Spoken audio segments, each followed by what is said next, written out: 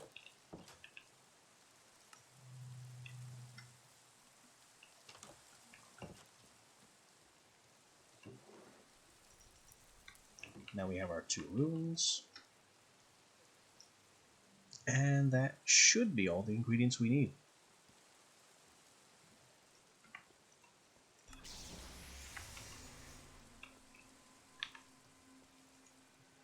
And we'll get this on hand in case we need glyphs. Or mana weaves. So what is it taking from over here?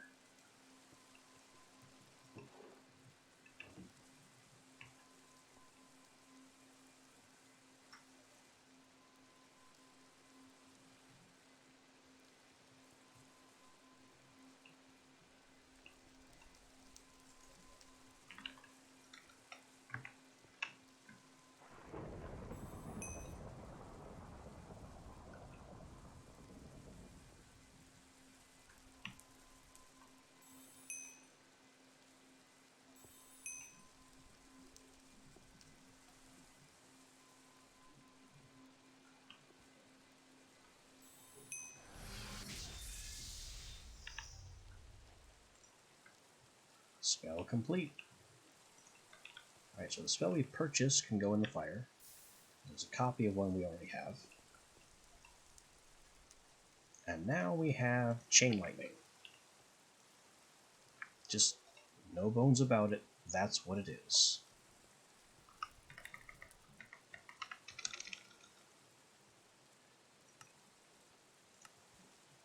And there is no icon it could possibly have besides big scary Chain Lightning.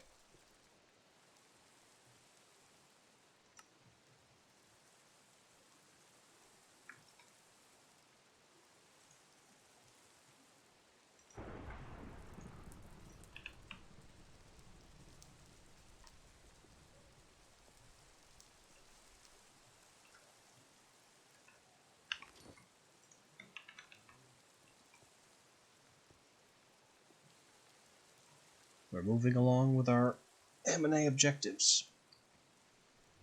We still need to go to the end, and go to the end, and go to the end, and go to the end. No way around that. Reaching level 60, we're only 8 away. And it also wants a transitory tunnel, which I believe we've already looked at, and it wasn't that expensive. Yeah, not at all. Ender Rune, Clock, and a Mote of Ender, which we have spare Motes of Ender.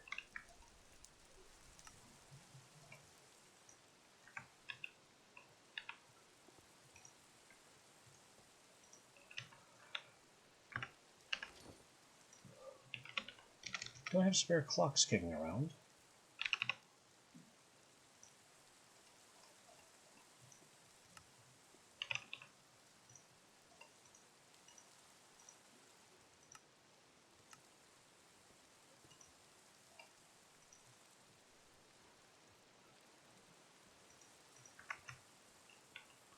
And then it's just another rune we have to make.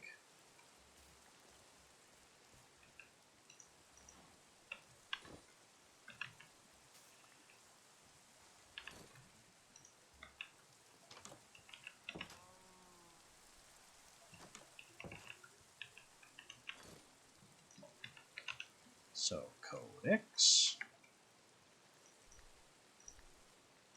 Runesmithing, Rune Ender. That's not Ender. How did I click on Earth by mistake? Rune Ender. It's a weird, kind of Enderman-y looking skull. I don't know what we all expected.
Oh, I'm missing these.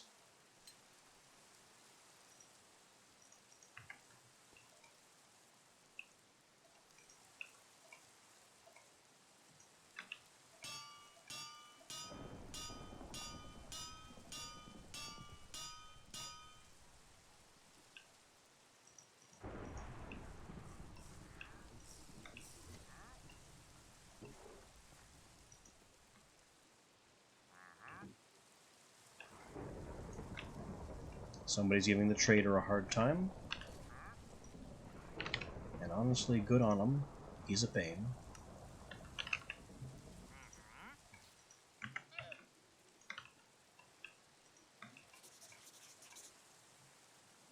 Now we have the Ender Rune pattern. The Ender Rune that we need. A spare bar of superheated.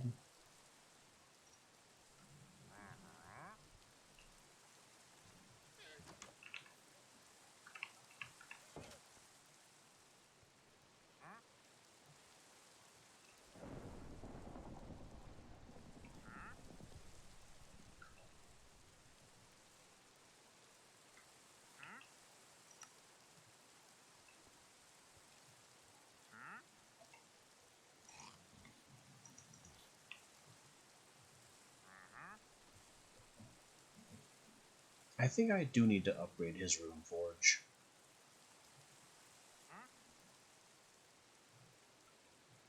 With doubling.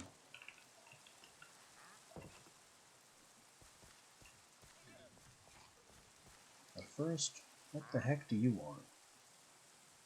Sea pickle, blue dye, poppies. He's got nothing. He's got less than nothing.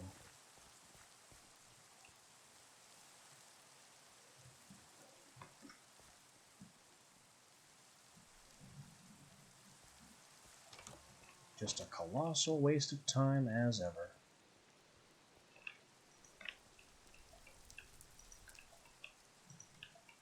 So, transitory tunnel, triangle, circle, inverted triangle.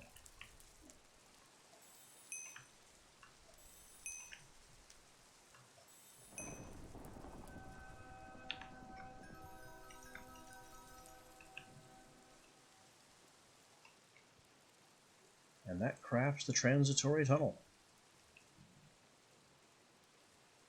Which, this is a graphic that the developer has reused. Not that that's a bad thing. This used to be, visually, something called a flicker focus, which was used in the Ars Magica 2 automation system.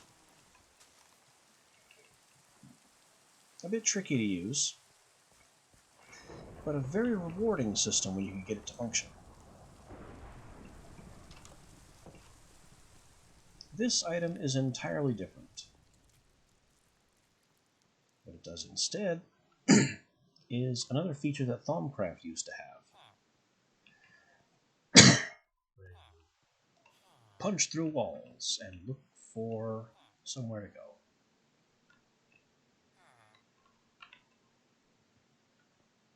It temporarily turns a big swath of blocks phantom.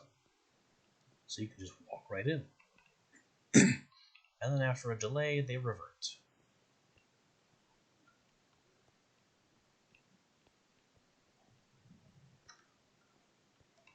So you could make yourself some secret doors that rely on this item. Kind of like this. I could jump up here. I'm not going to, but I could.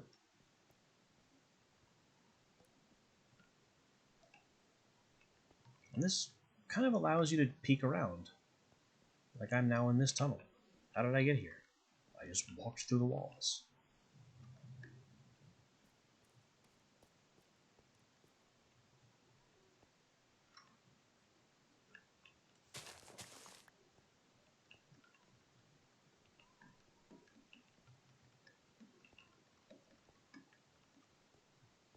We are well and truly turning our bags of holding inside out now.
Chain lightning, creeper. Probably a bad idea.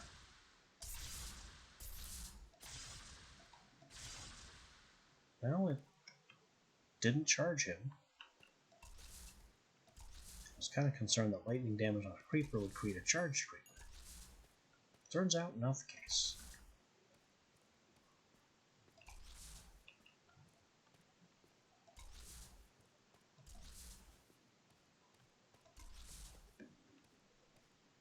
And aren't we glad? We have undead and demons fighting over there.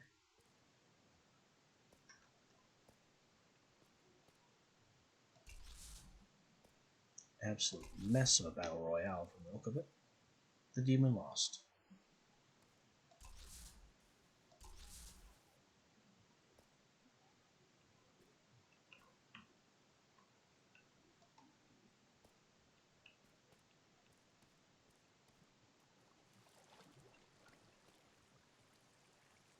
And the Hulk did not despawn, he's right here.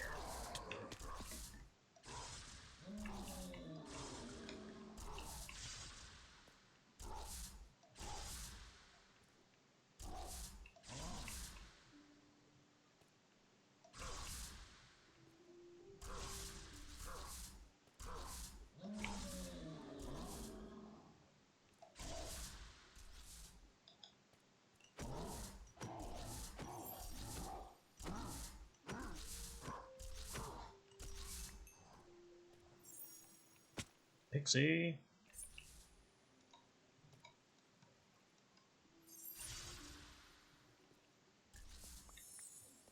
Cooked.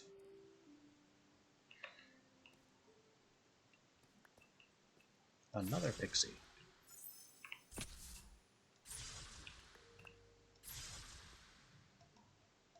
He's taking a lot of lightning. Whoa, let's not go down there.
Well, if I ever needed glowing ink sacks, I know where to go.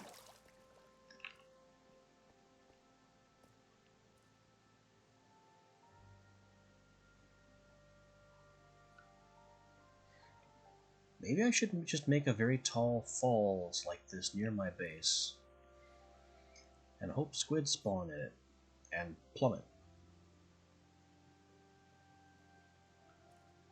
It'd be a very simple solution.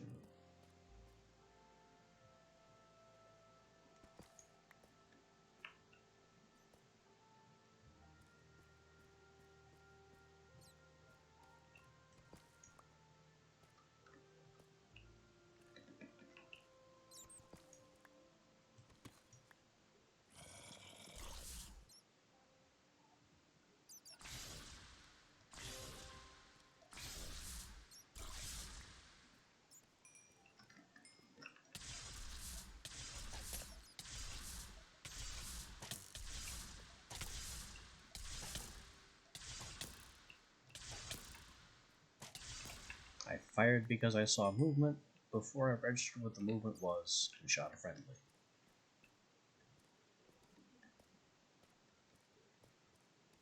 And he immediately became an unfriendly in the process, surprising no one.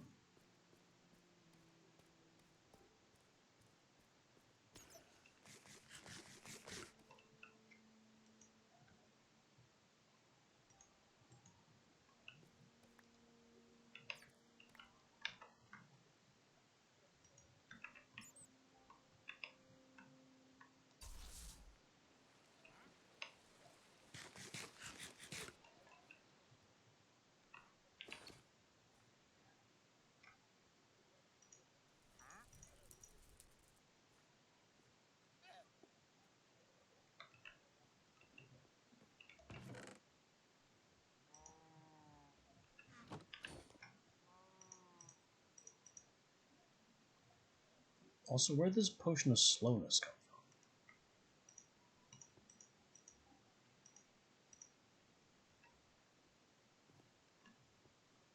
from? And glow lichen goes in the rift.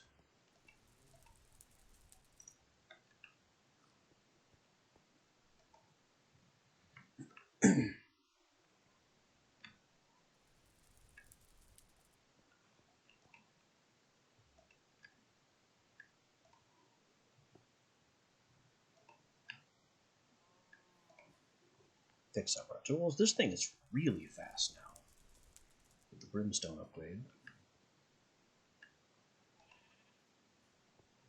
Even the iron pick, you can watch that durability bar go up.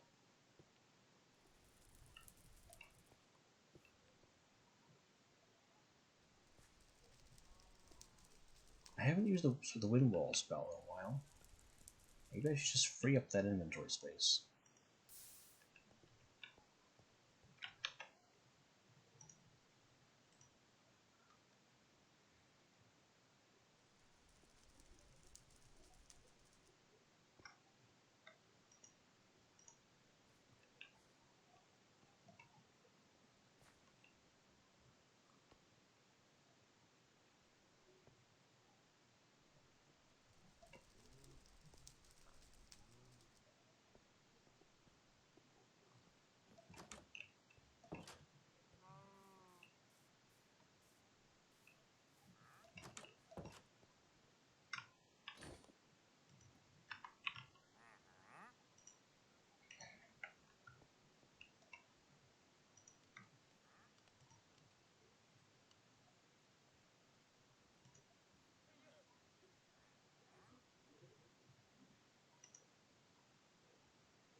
Got ourselves a claw hammer.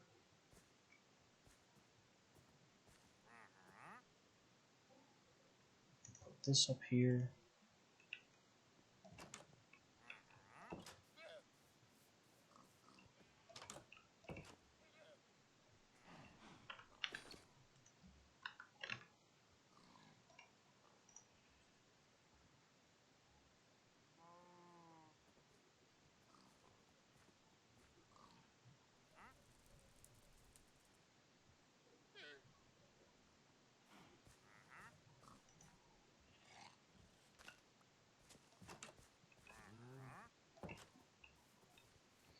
I just don't know how to squid farm. Not sure how that might work.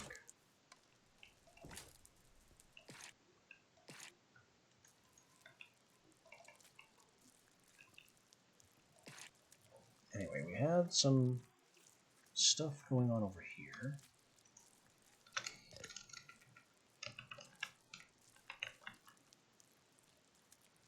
wanted to make enlargement serum. We were out of hormones for that.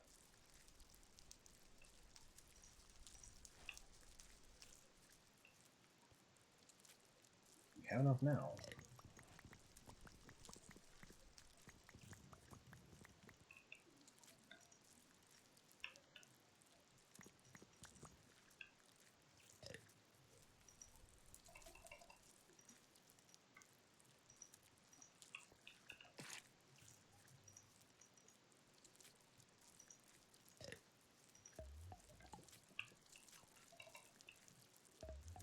Ah, we're full on nutrient paste. That's why I have more in my inventory.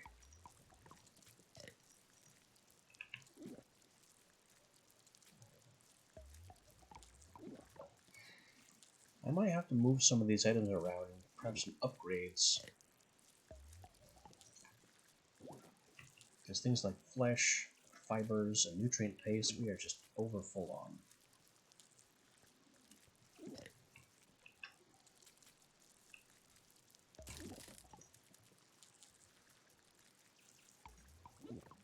Alright, so after I get genetic compound, I need healing additive, regenerative fluid, and bile. I don't have enough regenerative fluid.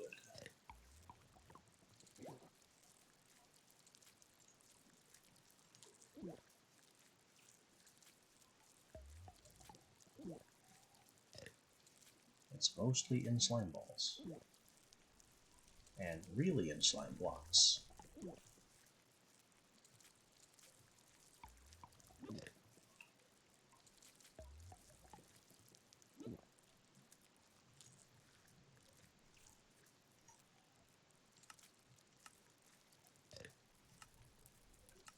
We need to do some slime hunting.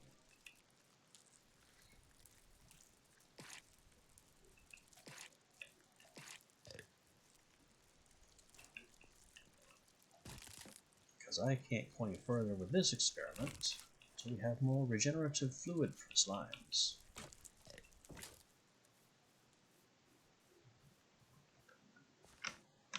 So where did that swamp go?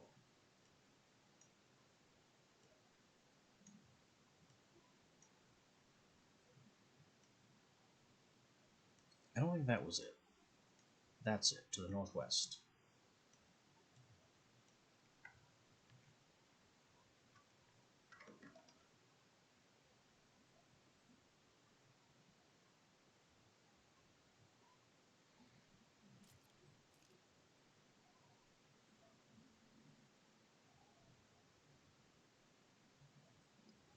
And really the best thing we could do is ghost bust a slime into a box, so we don't have to make this trip again.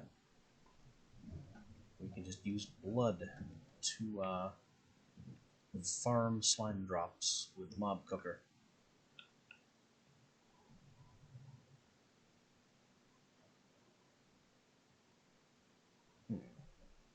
This place has too much light.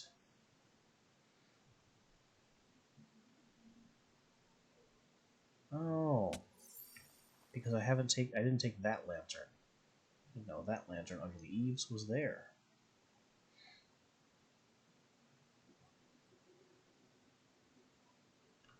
Demons!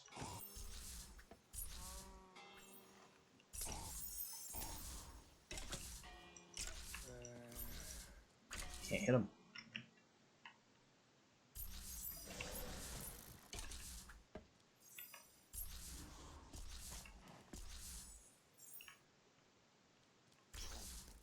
Soaring around this very busy battlefield.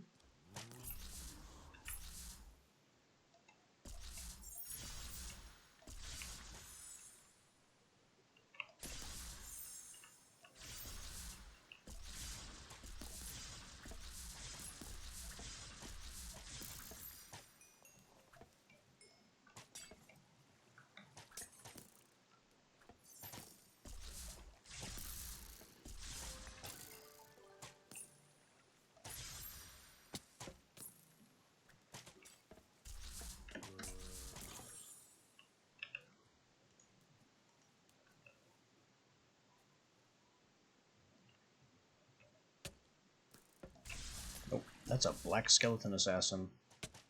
I want nothing to do with him. They're nasty.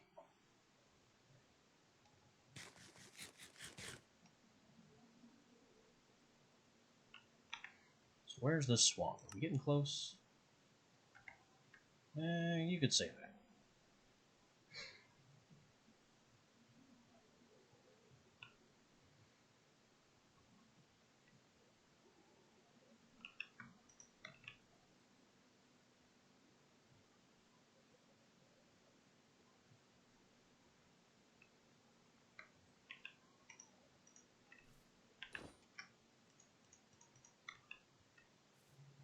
Unfortunately, the sun is now rising.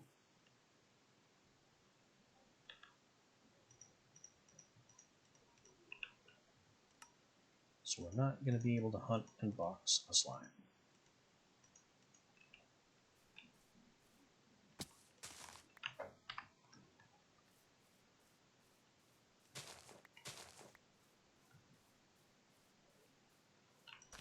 Unless there just happens to be a convenient one kicking around. You are not a slime.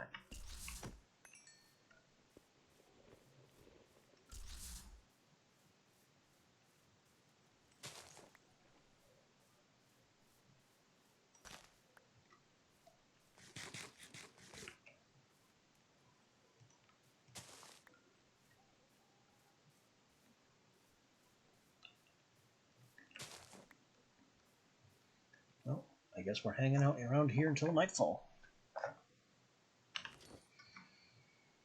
Not an ideal situation.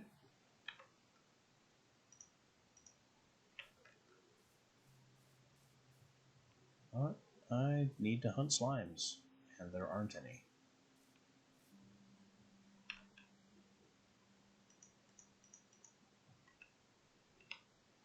Maybe rather than hanging out here and do nothing, I could find some Vintium ore just below the surface. Ah, just so.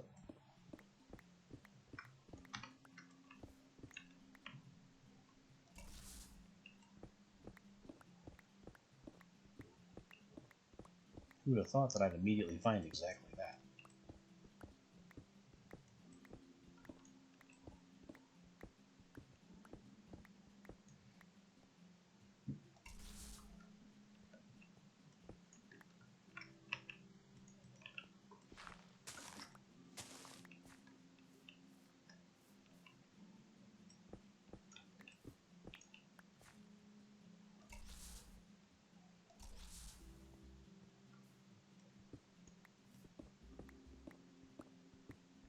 Coal is good too. Coal can get us chimerite potentially.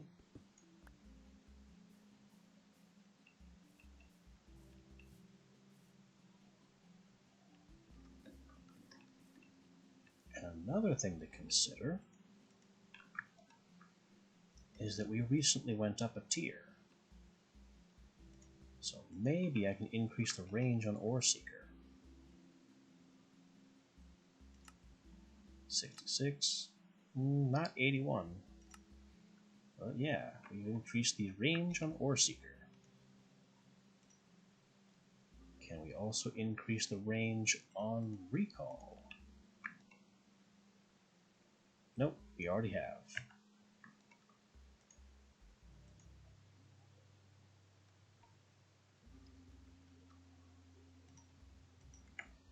Is there any other spell we can boost?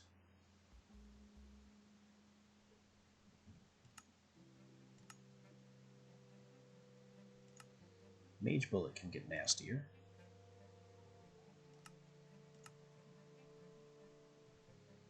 I don't know how high I want to push it, because the more expensive it gets, the higher its cooldown.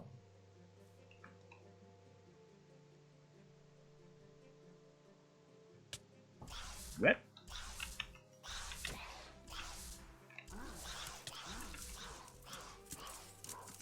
It is broad daylight. Where did you guys come from?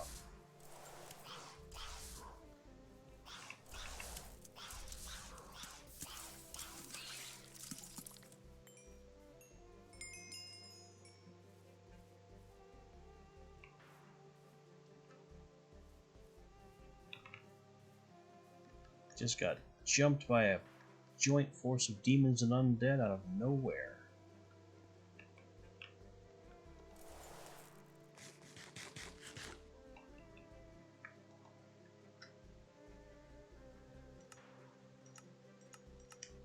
I have winter definitely needs more damage. I can cram a little more width into it. Bit more duration. That'll do.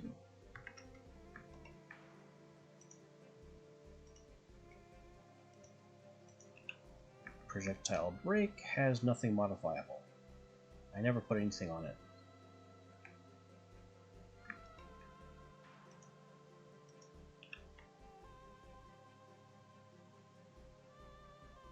And I don't think... maybe transmute could be modified?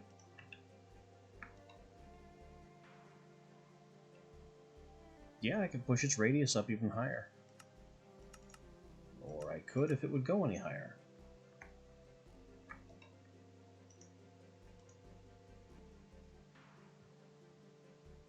I think that's all I can change.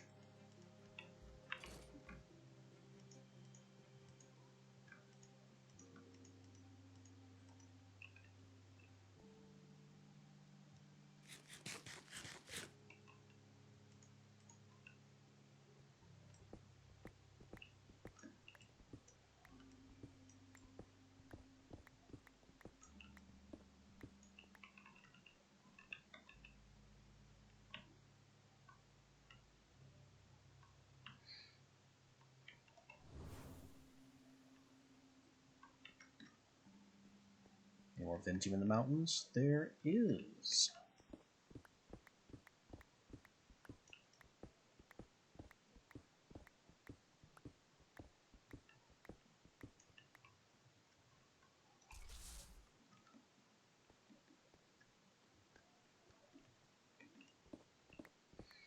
It's all buried just beneath the surface.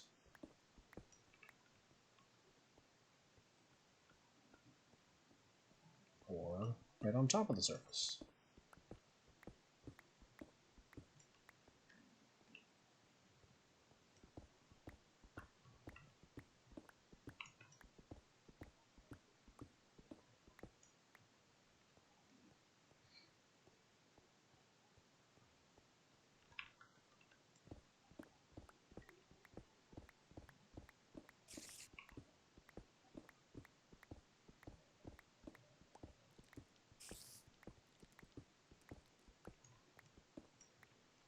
Where's that spider noise coming from? Is it on the surface? Doesn't sound like it.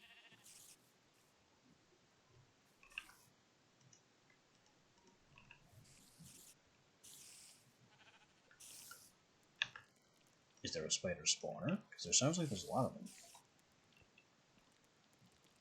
Why, yes. There is exactly that. A spider spawner.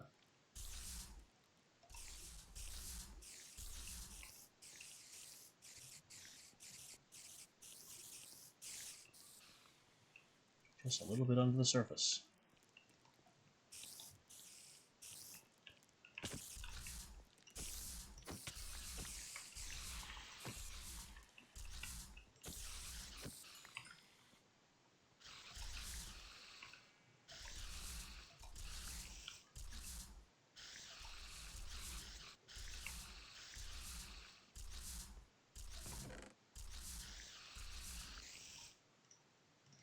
We're getting vengeance spirits because I'm wearing the Ghostbusters ring.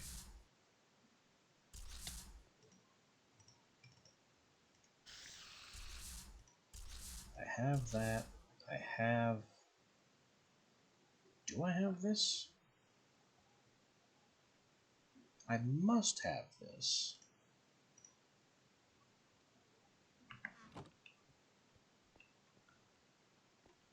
Oh yeah, that's a good point. This is actually a normal spider spawner, as opposed to all the cave spider spawners we have at home.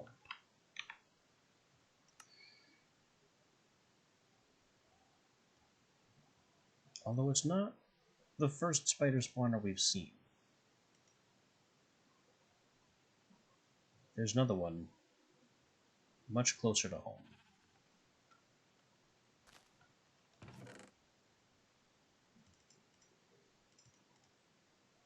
Sturdy guard.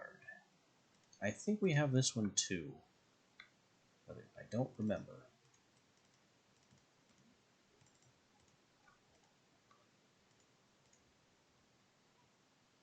Cat and other side.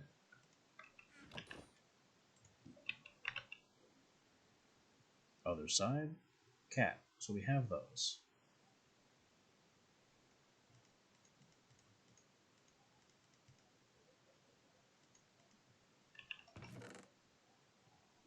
Don't need the bread.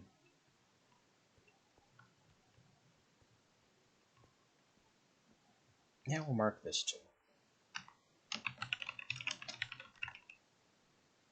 Because there's a chance that we could somehow find a way to take this home and put it somewhere more convenient.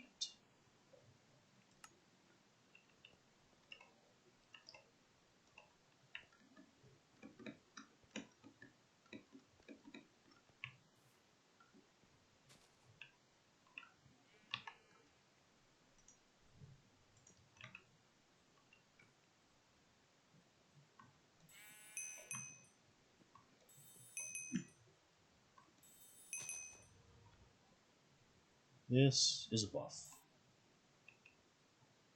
It gave us Eldrin sight.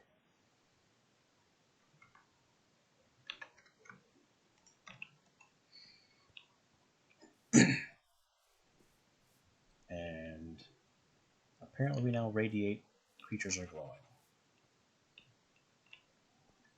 The good news is it's getting dark again.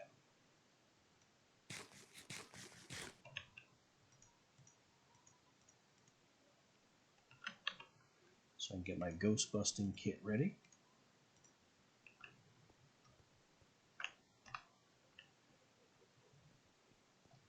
We need to find a slime.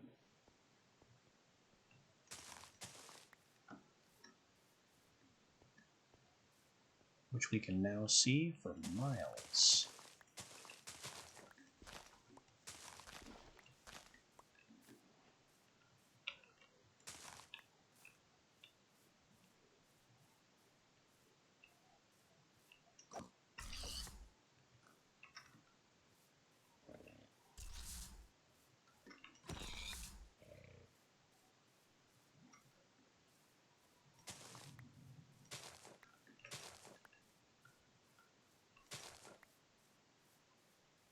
Zombies.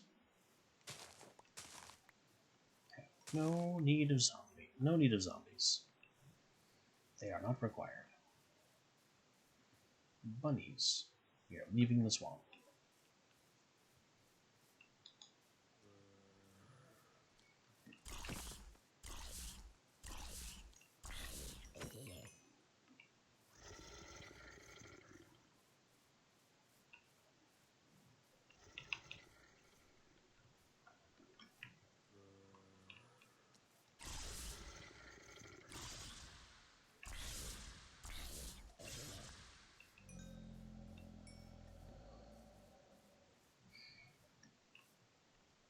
Aha. Just what we need.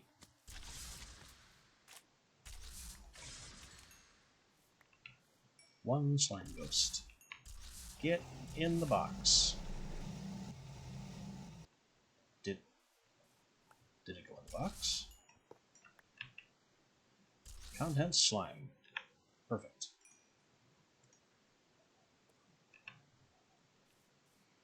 That's all we needed.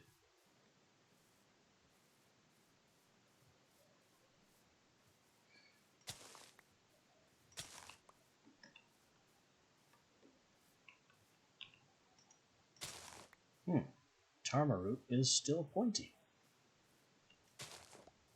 It deals damage if you pick it up specifically with a bare hand.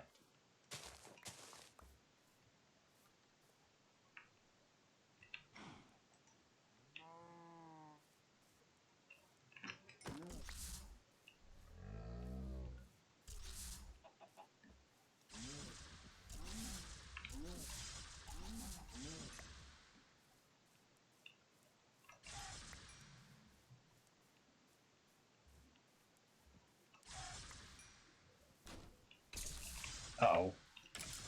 We don't like invisible skeletons.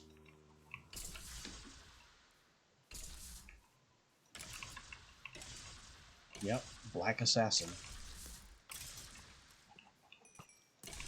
Saved by our orb once again.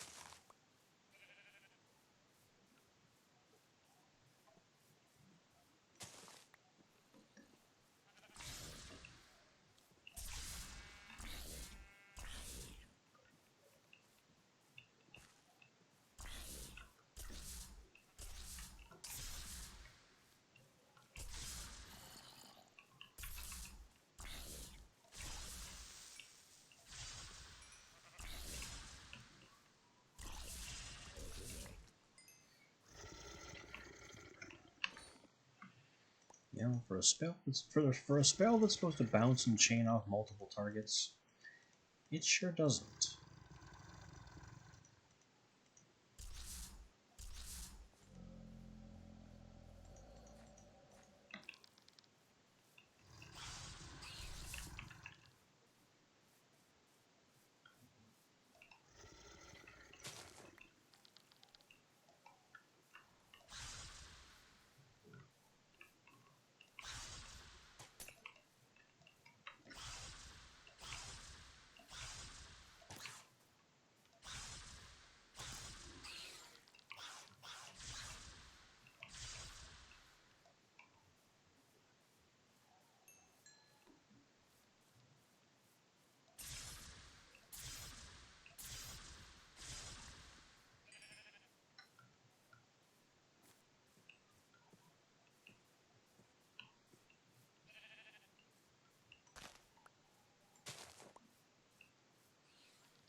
Nice will be opened. Don't need that. Free egg. I'll offer you an egg in these trying times.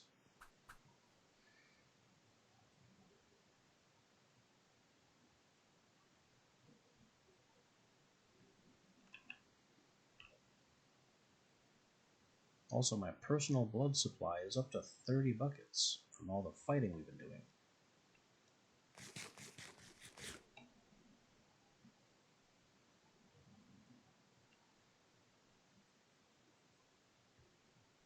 And if I could just find a squid,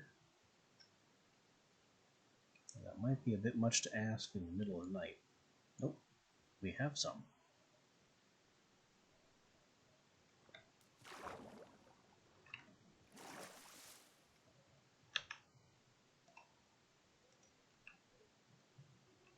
I can get another vomit box.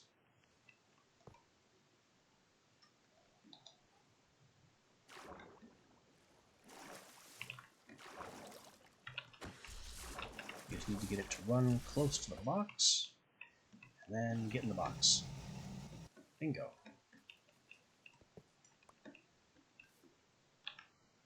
That's 2 mobs we needed to capture. Squid and slime.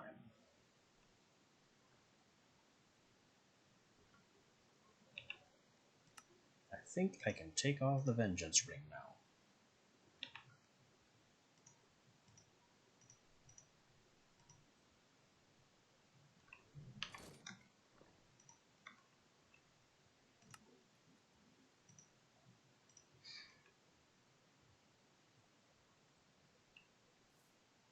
We're also close enough to home to just warp there.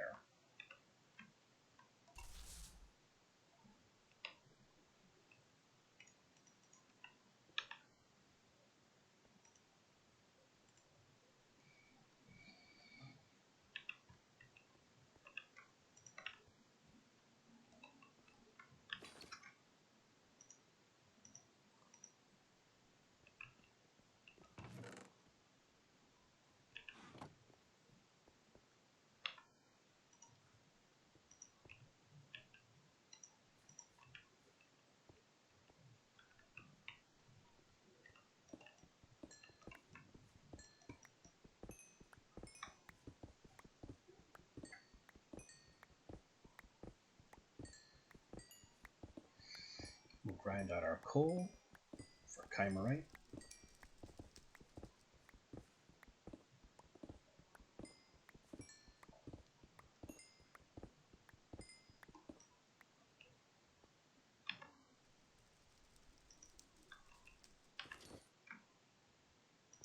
$24 chimerite. Not huge. Not terrible.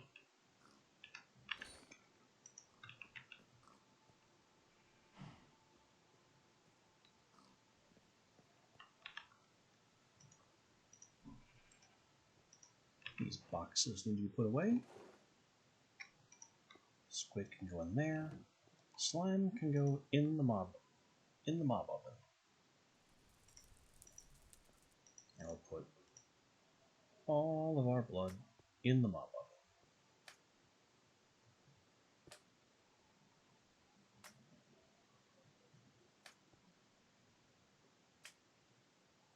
At least most of our blood.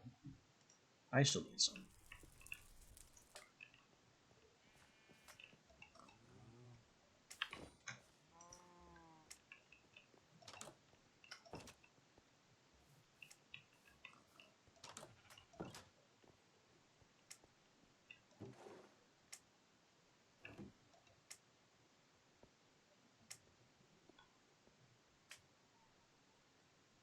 The power of slime.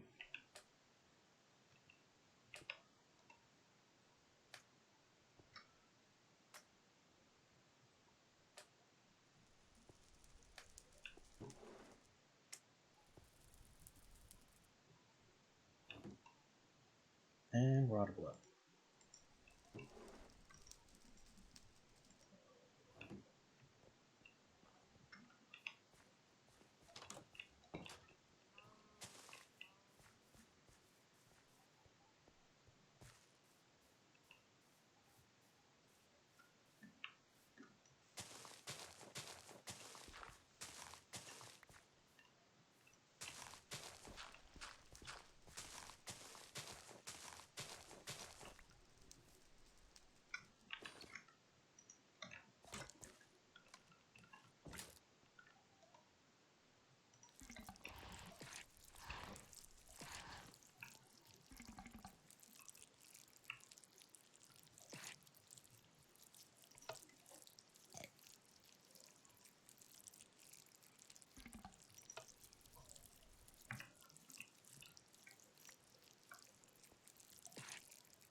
There.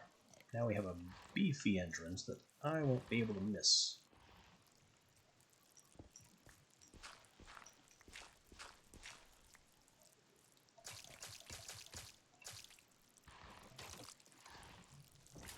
Does it look nice? Absolutely not.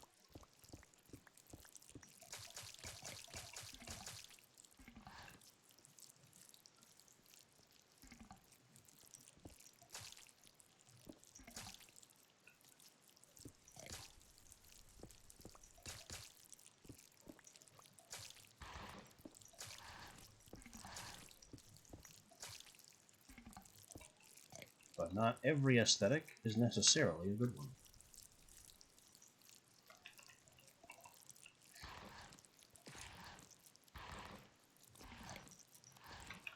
Now we have plenty of regenerative fluid, so I can continue the experiment.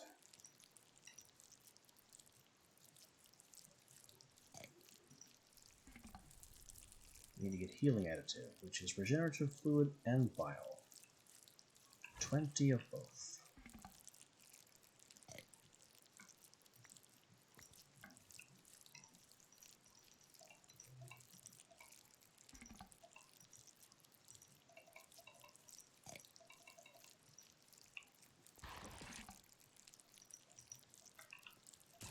And that goes into empty vials.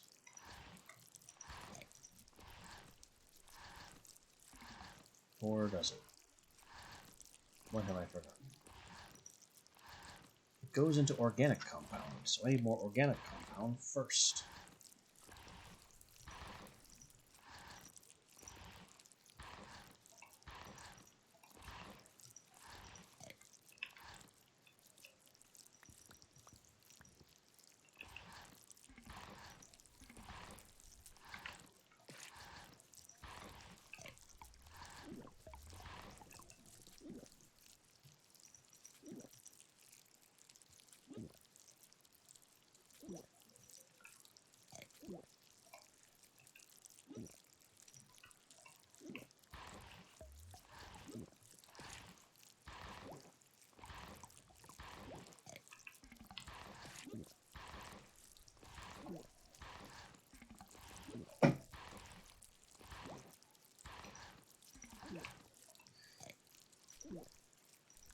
While this is processing, there is... I don't think it exists anymore. There's a spell component that I was thinking of for moving monster spawners. But I think it's been removed between editions. There used to be a spell component called Appropriate, which you would cast on a block. It would make that block disappear, and the block would be saved in a kind of phantasmal quasi-inventory. And the next time you cast Appropriate, that block would pop right back out again.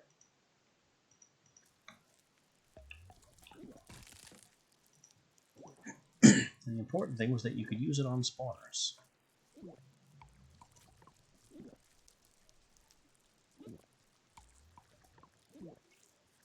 More hormones, nutrient paste, and mineral fragments.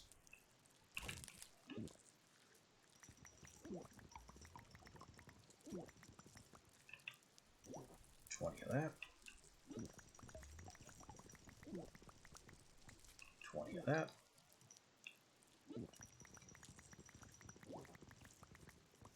20 of that. Hormones, vitamins, and minerals, along with a healing additive. Just what every mad science project needs.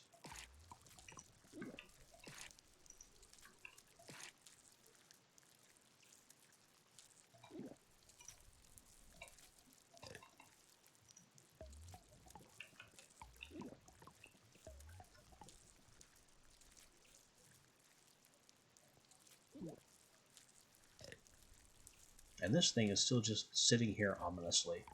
I haven't had to use it since I made the first flesh cube with it. We don't need electrolytes, that's what plants crave.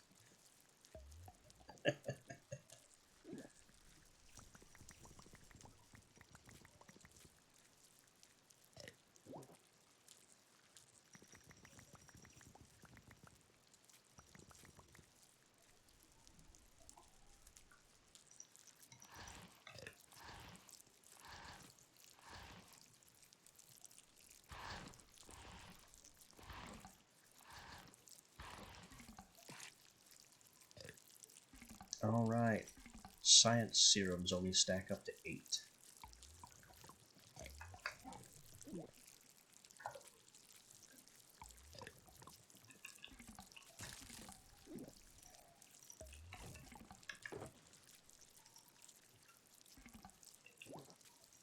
That means we're now full up on enlargement serum.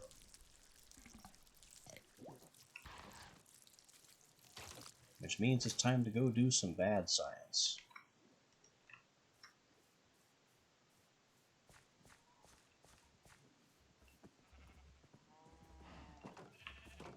I'm going to take this cow.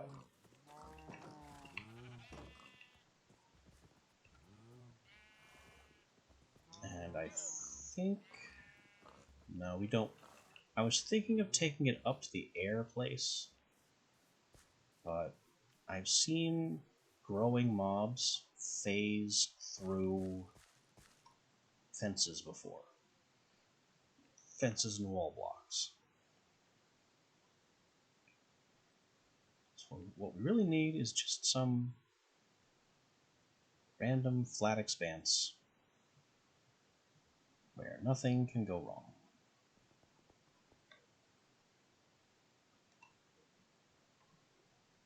Here's the cow.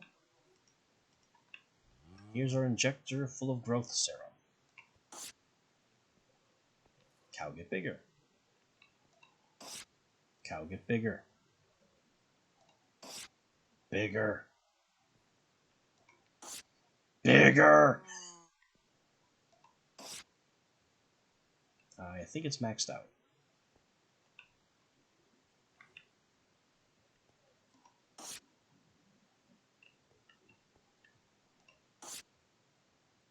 Yep, it's maxed out.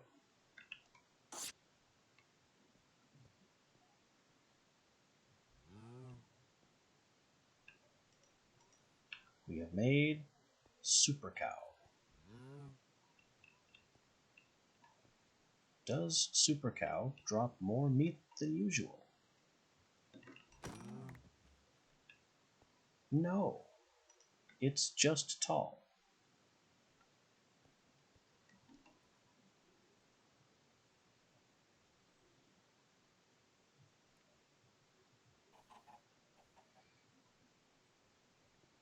Well, we have now successfully done science with enlargement serum. An interesting, though, and ultimately fruitless experiment.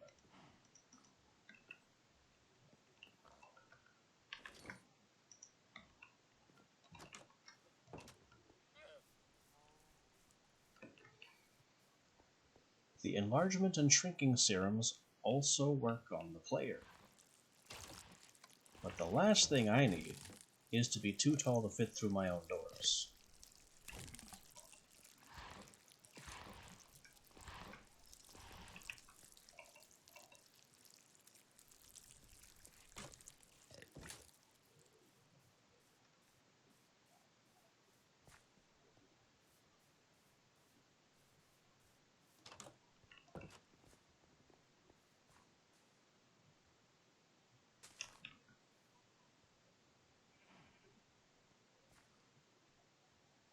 I think it's time to go to the end.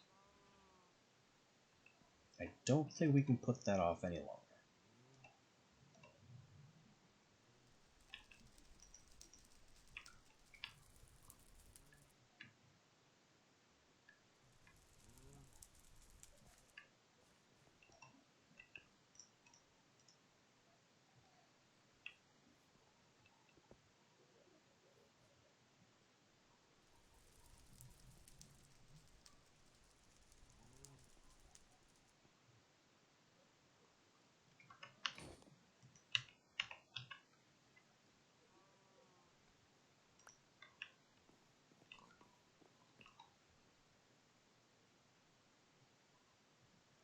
As I continue putting it off by cooking up some dust instead.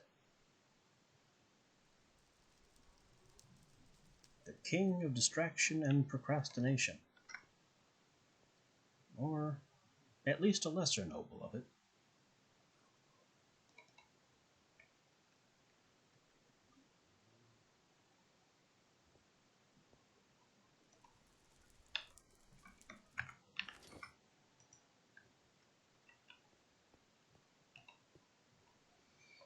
I also want to check on how our fisher's doing.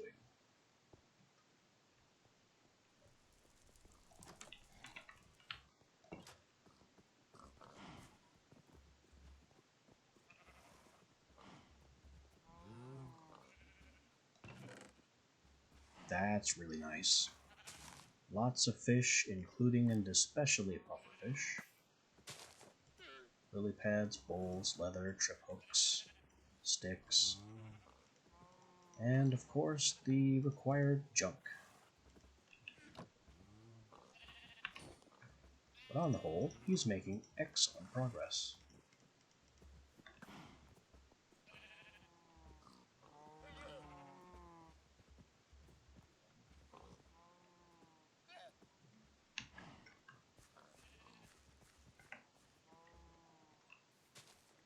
Now, to get to the end, and not get completely clowned on by the Ender Dragon,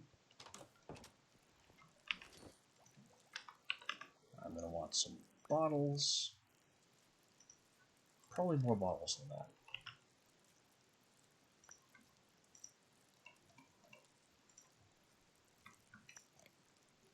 Just a stack of bottles would be nice. And my bow needs to be better.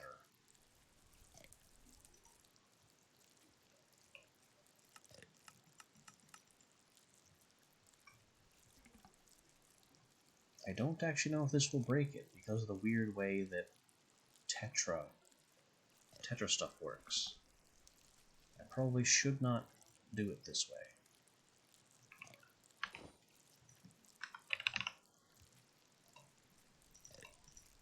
We'll get some books and anvil stuff on the bow.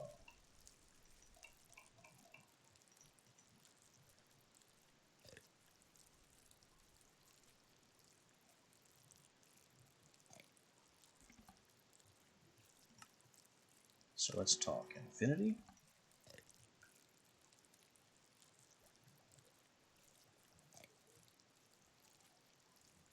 And what is the bow enchantment for damage? Is that power?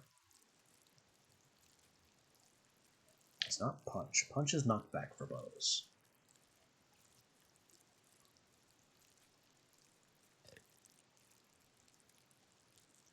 I think it's power.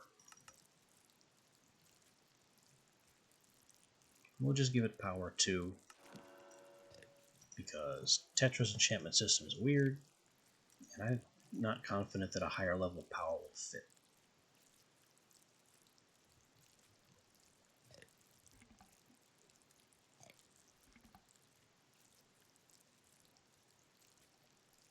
So I'd also like to get a quick charge, but I'm not convinced that would work.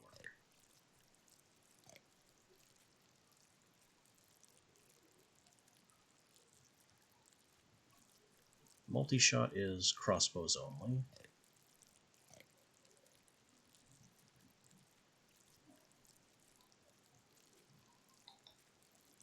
I guess can we squeeze some unbreaking in here?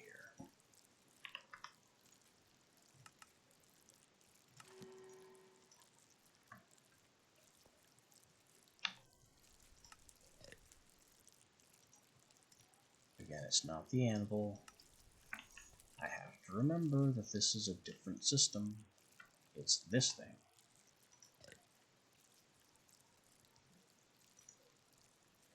Alright, enchant the stave. Looks like it can fit most of these, if not all of them.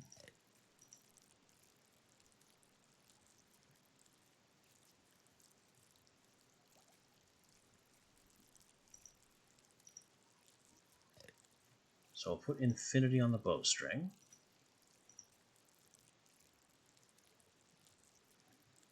And then it looks like I can increase the level of power easily that I can fit on this thing.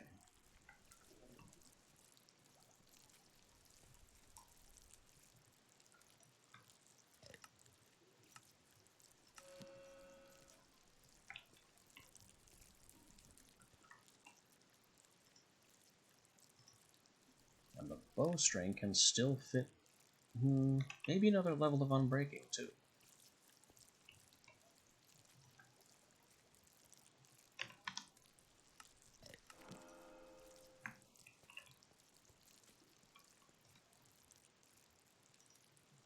Alright, bowstring, unbreaking, yeah, that has the capacity for it. And the stave, Valhalla. I don't have the levels to fit that on anymore.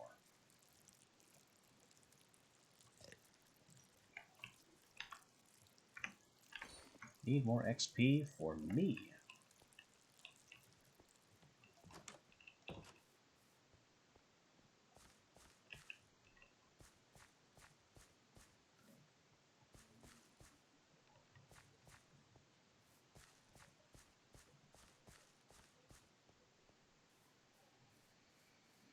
Let's get that by going digging for things that will give us more chimerite. That's going to be deep slate diamond. Mostly diamond, really.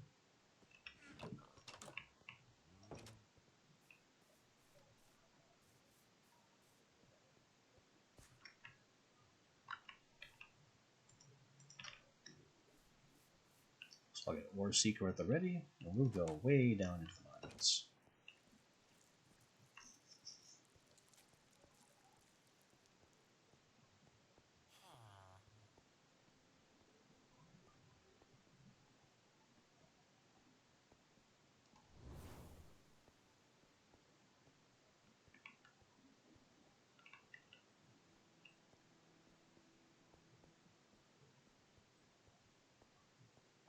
Way down. Keep a-going.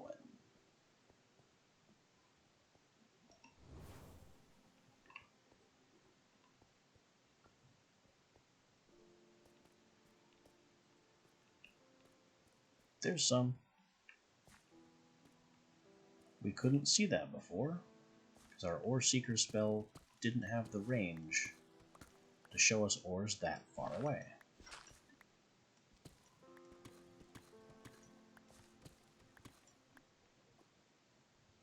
Oh, and there's a little glimpse of another one.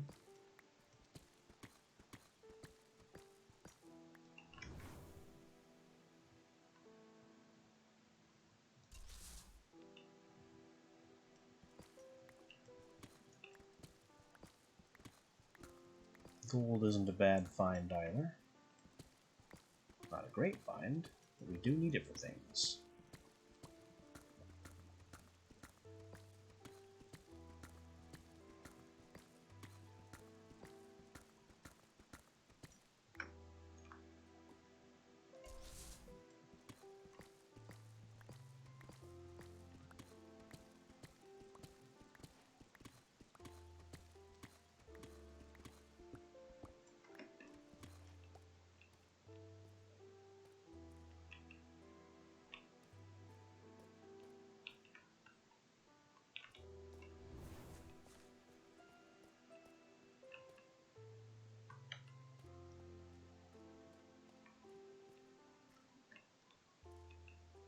Aha.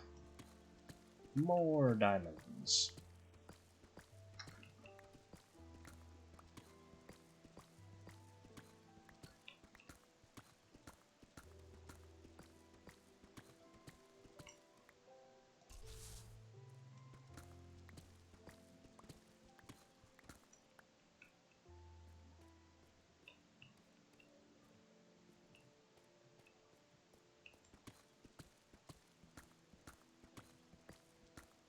This is much better than quarrying.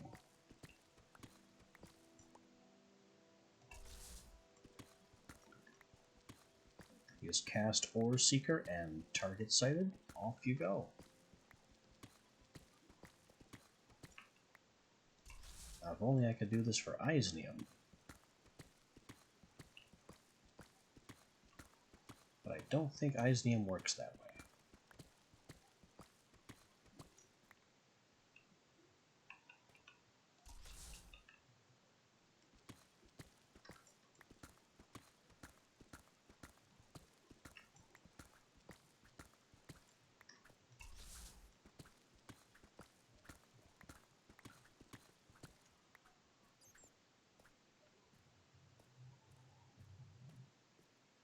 17 diamond ore is pretty good for just diving down here on a whim.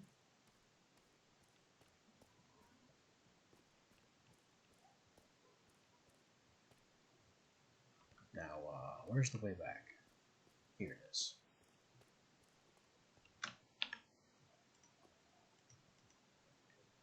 Let's get the old fortune pick.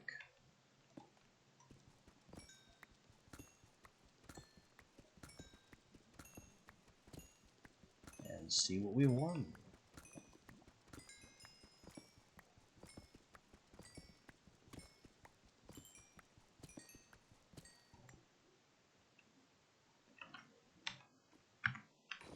Well, that's enough XP to imbue our bow anyway.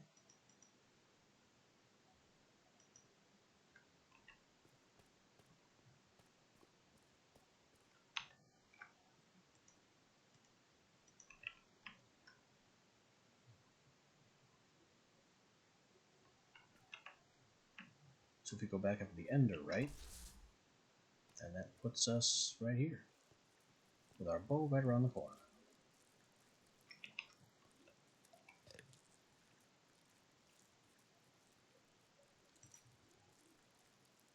Man, infinity, unbreaking, power.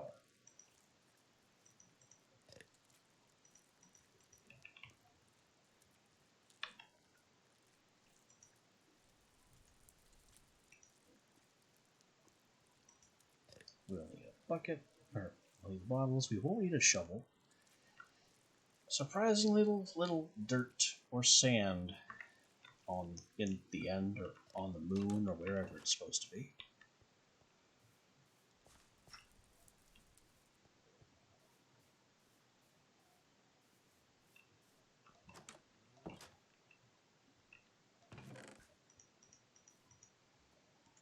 Bunch of ores I don't really want to deal with right now. And the end is 2 kilometers that way.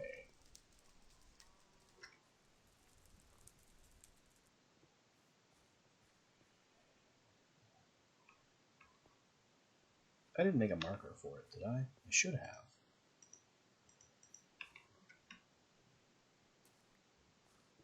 I did not.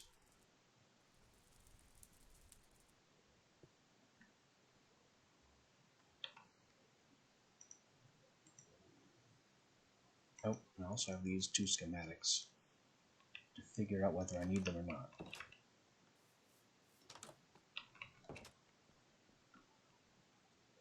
Howling Blade, Sturdy Guard.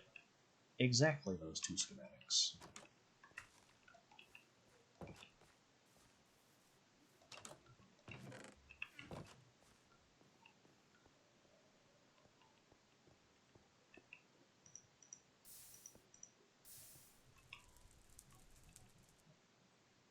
Well, with that, I think I'm going to take a brief pause. And when we come back, we're going to the end. See you shortly.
Alright, coming back, and we have some Ender stuff to take care of.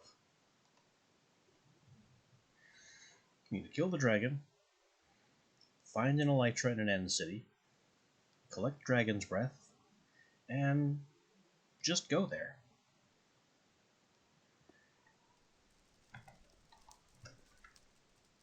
So as long as we collect breath and find an Elytra, that's 4 tasks checked off our list.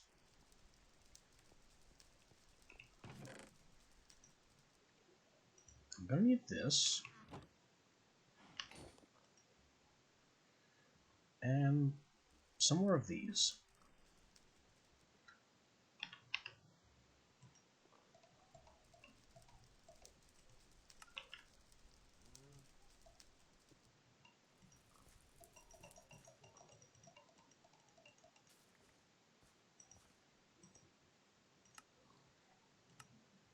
$15 is hopefully enough.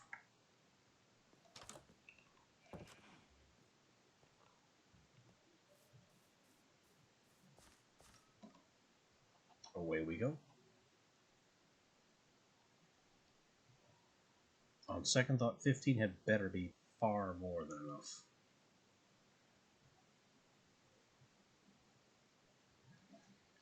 And I'll reveal what that's for when we get there.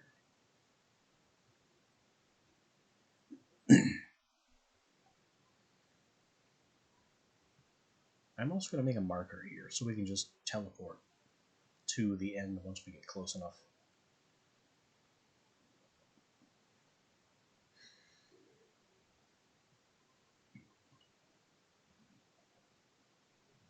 It'll save me from finding the little water tunnel that we made.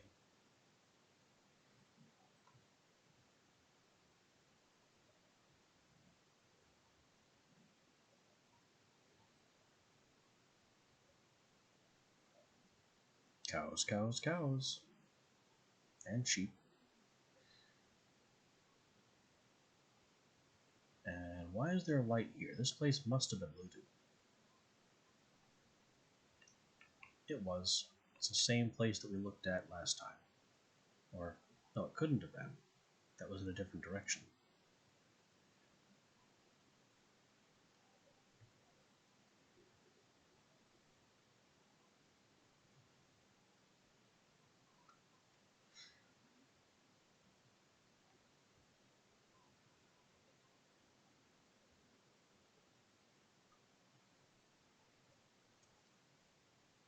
Flying on our marvelous magical broomstick.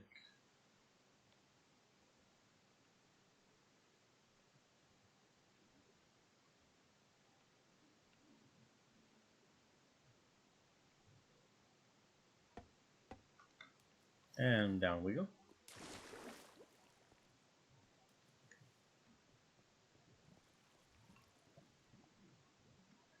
Alright. The stack of potatoes. Make sure we're very ready. The butcher knife we won't need.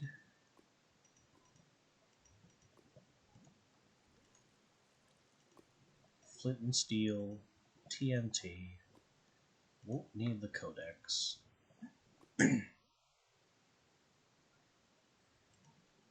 And I need to make a marking rune for here.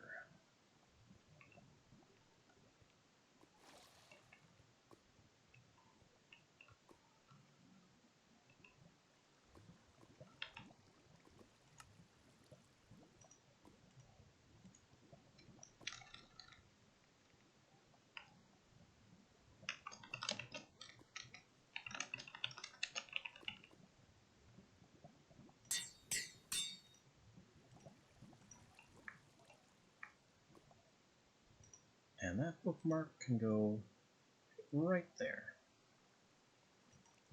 Right there.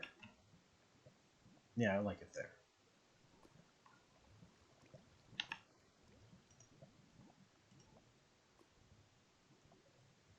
I don't think the Ender Feather Charm will work from the end.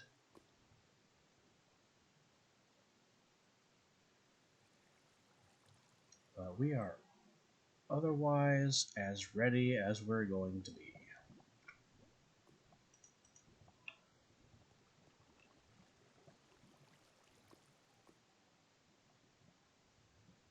Geronimo.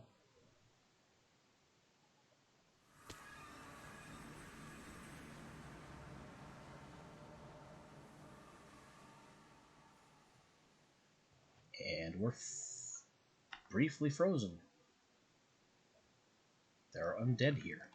That's not good. I do not want to have to be dealing with faction guys with dragon going on.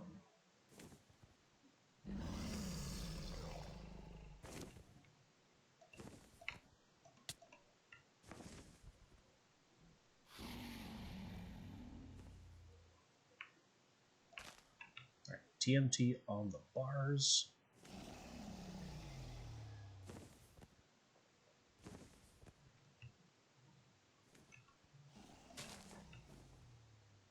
I'm gonna blow these cages open.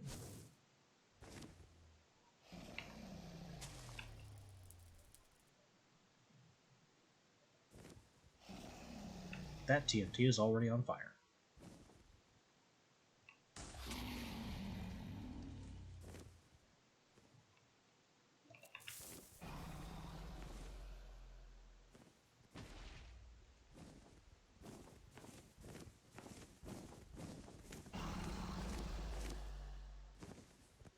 Are all the cages open? I think they are.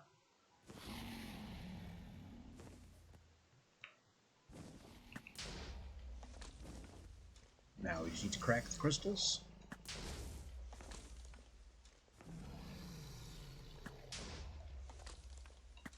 Which is a great deal easier from the air.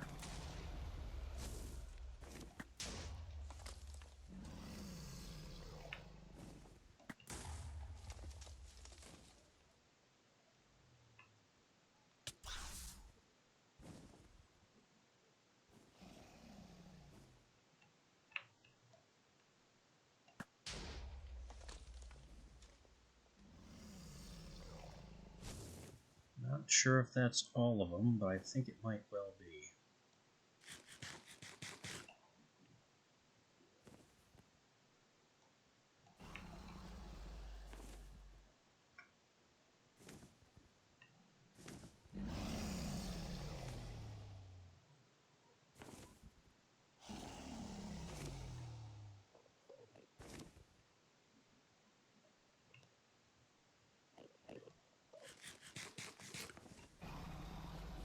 Now we just need him to spit fireballs so we can scoop that up.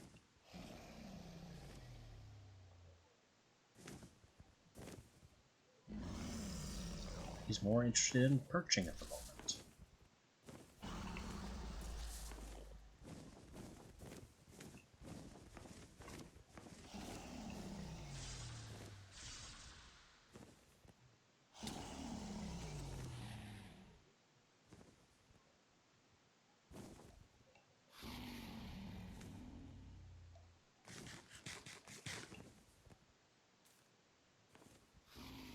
And of course, there are faction NPCs all over the place, as well as normal zombies and skeletons.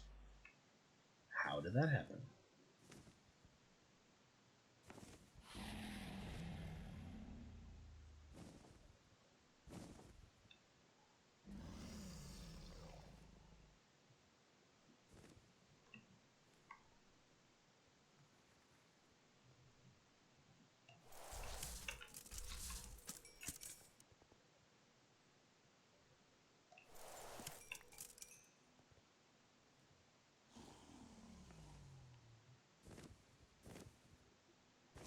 It's perching again.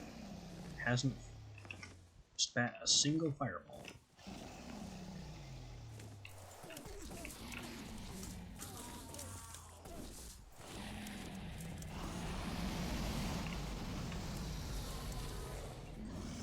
There we go. Scoop that up.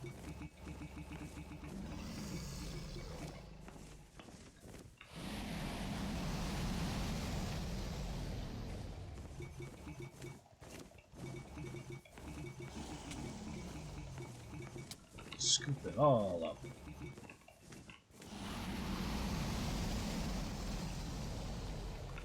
Last bottle.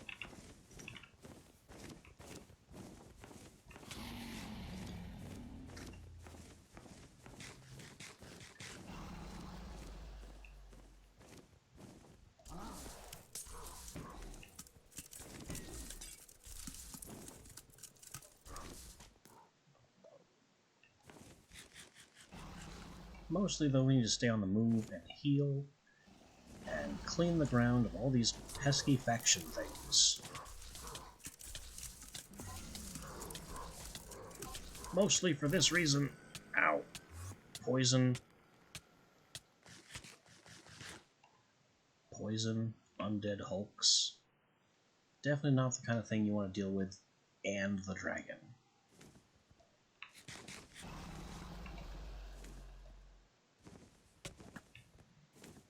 And an undead shuriken just came up after me.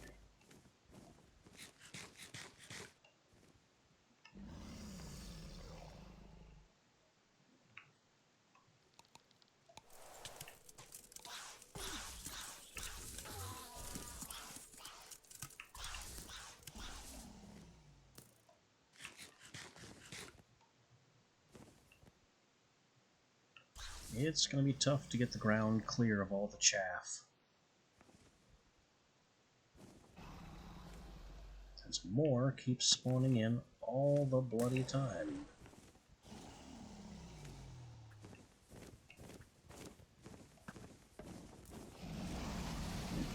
I can't exactly take advantage of the dragon perching. If the ground is covered with things at least as dangerous as the dragon itself.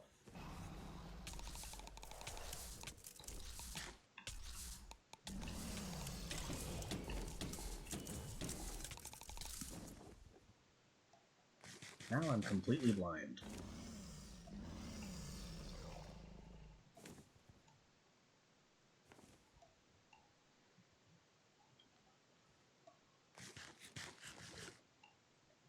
Those chattering teeth things are a problem.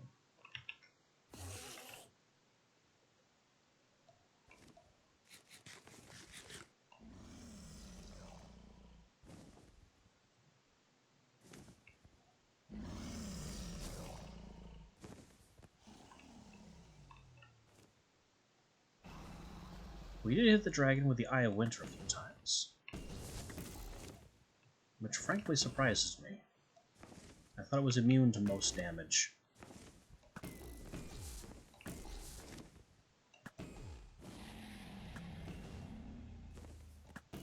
But sure, we'll dogfight the dragon.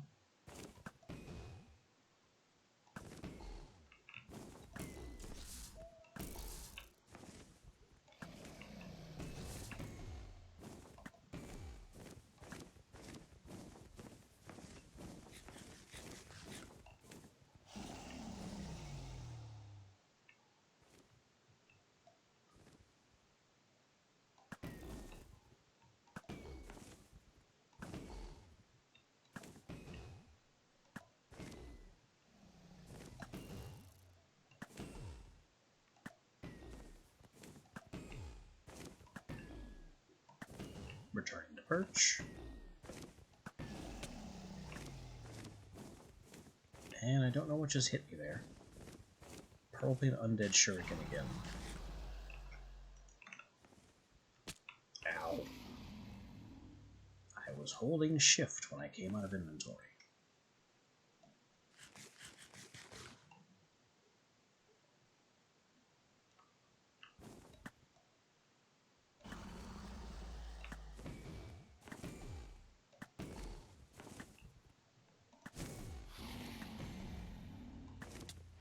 Death.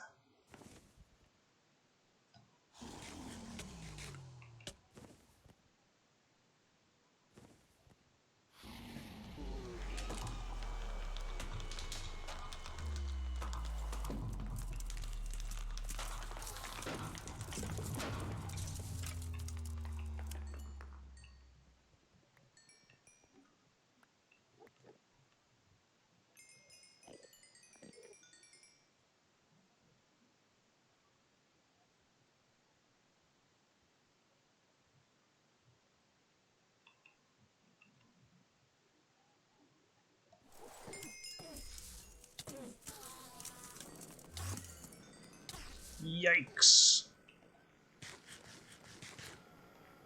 Almost got eliminated after the fact.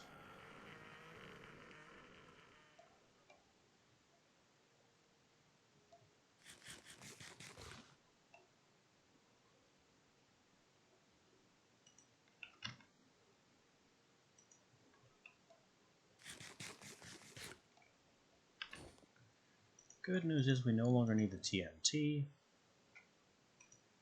or most of this stuff.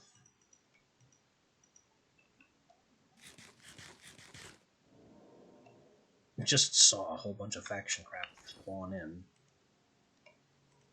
And a torch.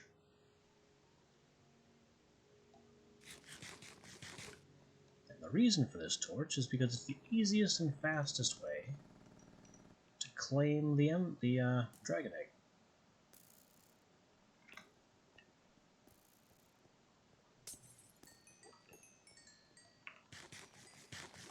First we attempt to grab the egg.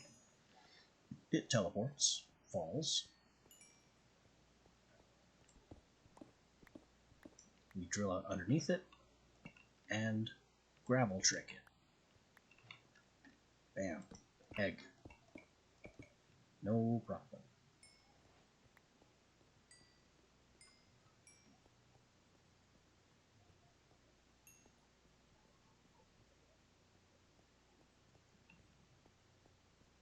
What can we do with it? Haven't a clue.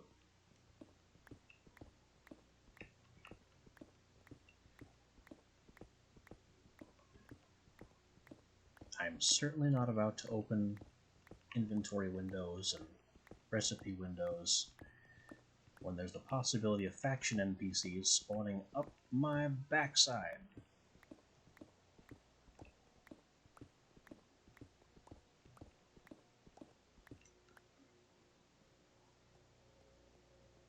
Like those guys over there.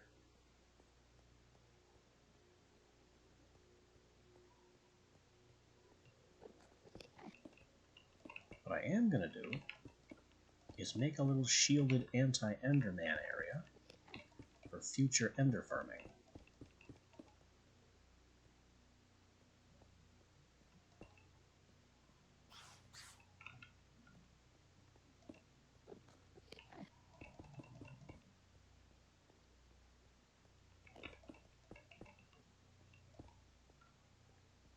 That should be enough.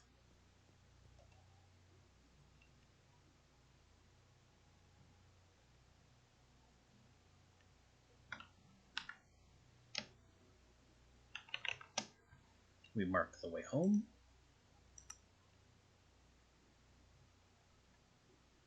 Fly over to this thing.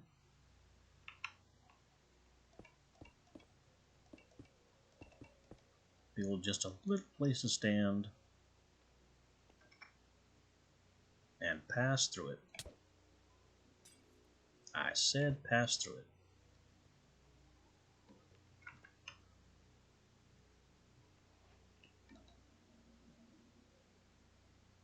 Now, this area should be just a little bit safer, as long as we stay higher off the ground.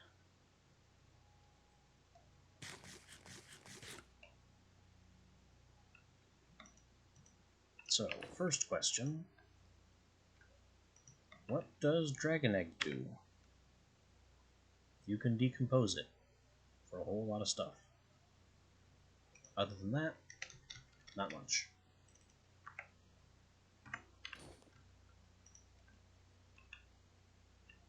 Well, it goes in storage.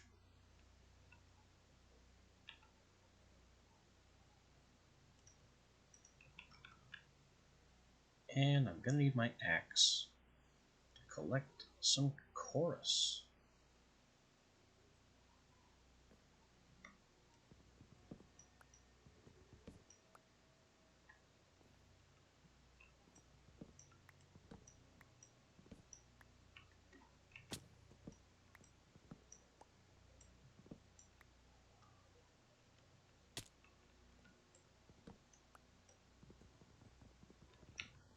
That's a bad sound. Get that imp back.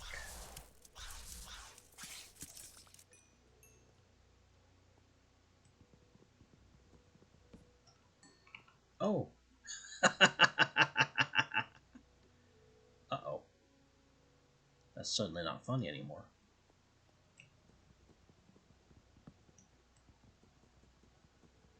So the tree chopper mod is successfully chopping these down, but I'm not getting any chorus fruit.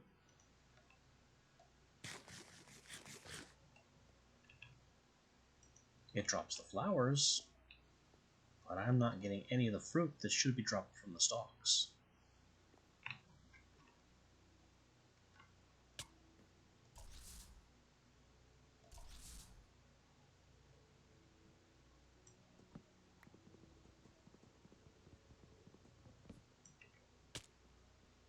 And anywhere I chop it, the whole thing falls.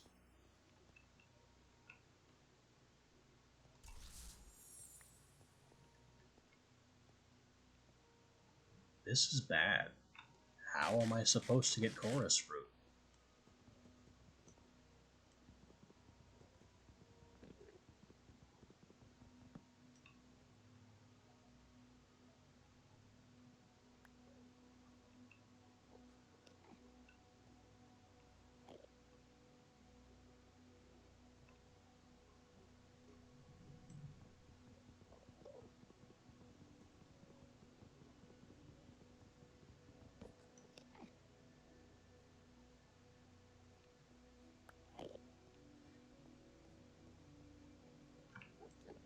Can I hold shift to opt out? Nope, it still triggers.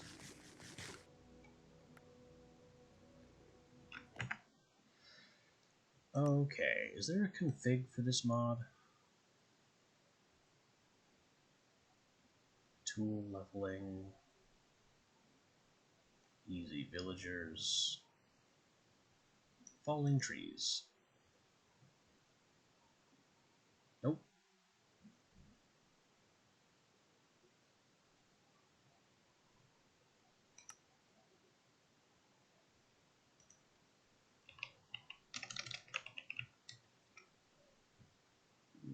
Nope.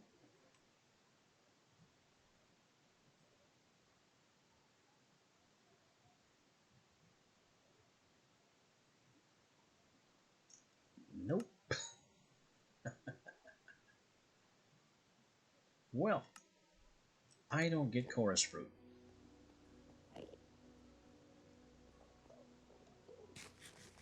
It's just not for me.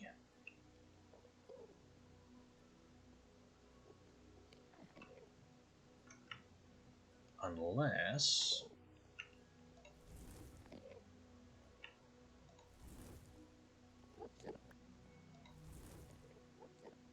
Break spell can't do it either.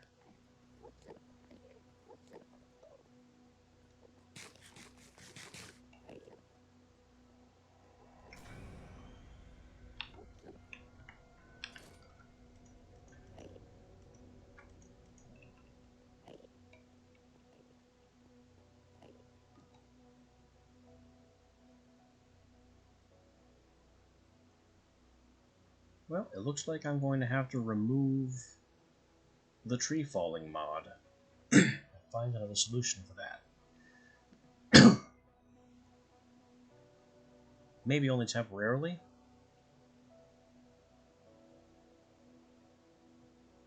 Because any mod that completely prevents me from gaining chorus fruit, or any resource, can only be called broken.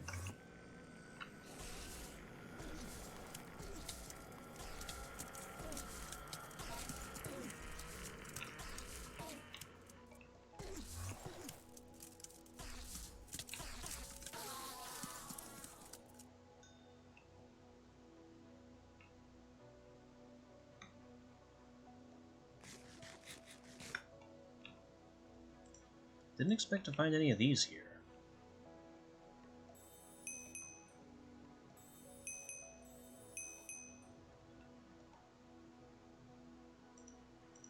Actual loot.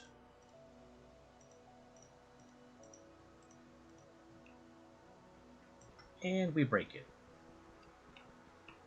For twice the loot.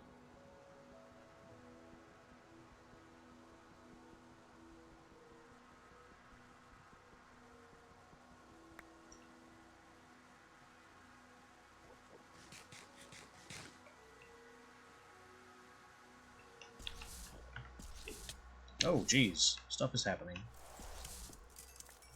Fae strike team.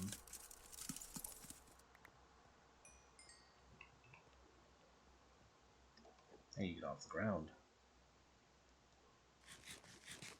The end is infinitely more dangerous when these faction enemies are allowed to spawn here.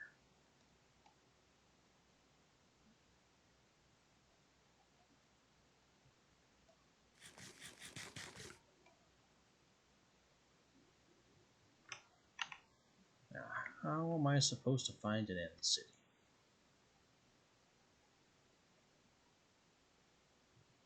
I don't think there's an easy answer to that. Besides just roaming around and keeping our eyes peeled.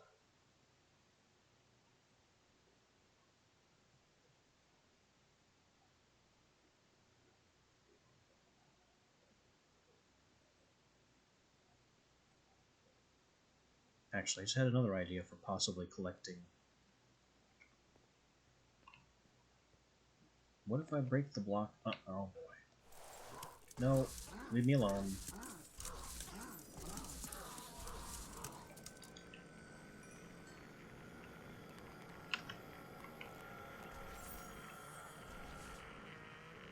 Okay.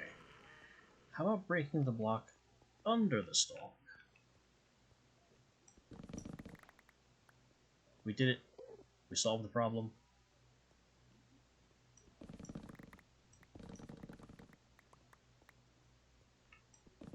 Tearing up the roots gives us what we need.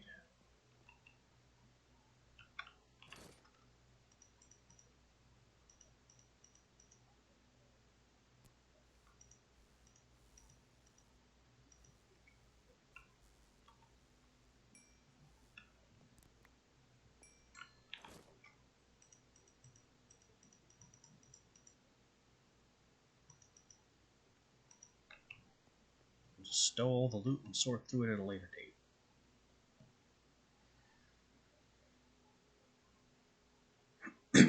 Right now we just need an elytra. I mean, not need. I saw that message that we completed our level up tasks when the dragon died. Even so, I'd like to have one.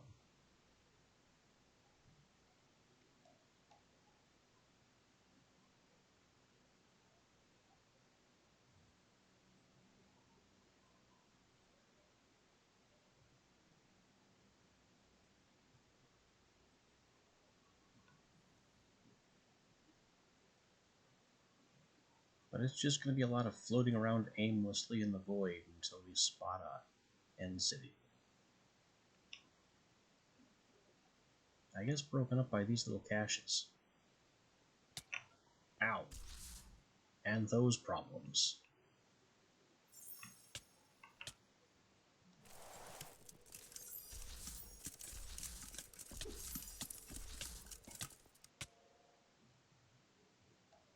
I guess we're not opening that cache. The landing zone is too hot.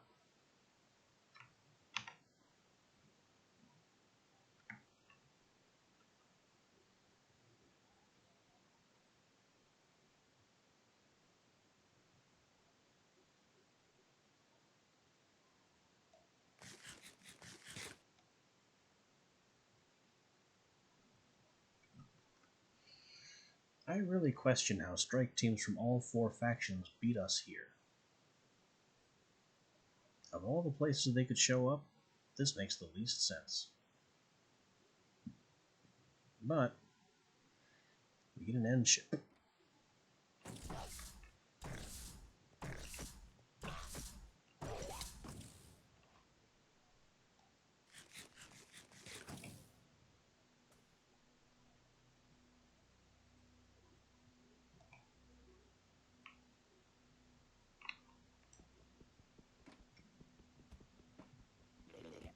There's guaranteed an elytra in here.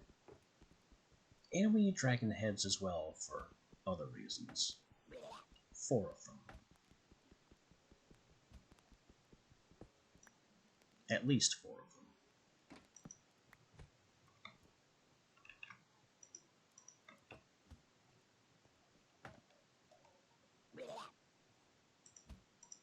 Don't mind that potion.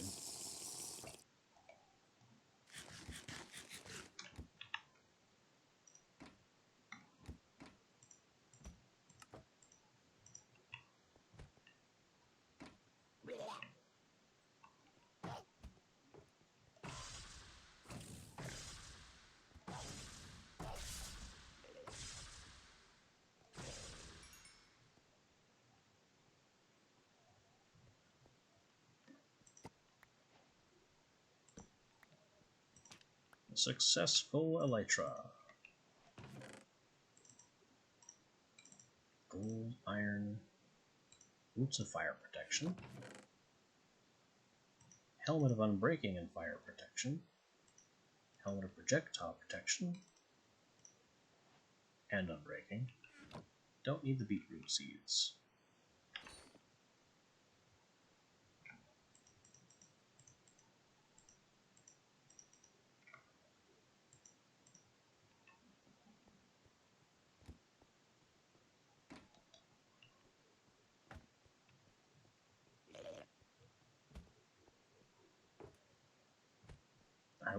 I do want some shulker shell.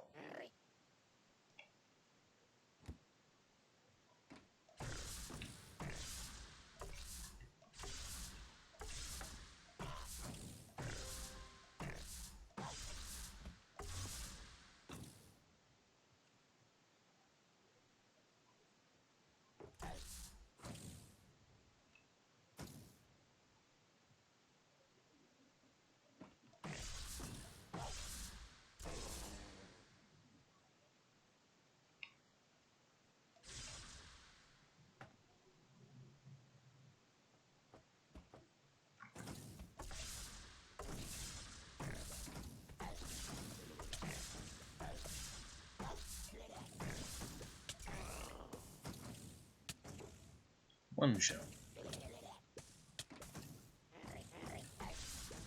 And way too many levitation bullets.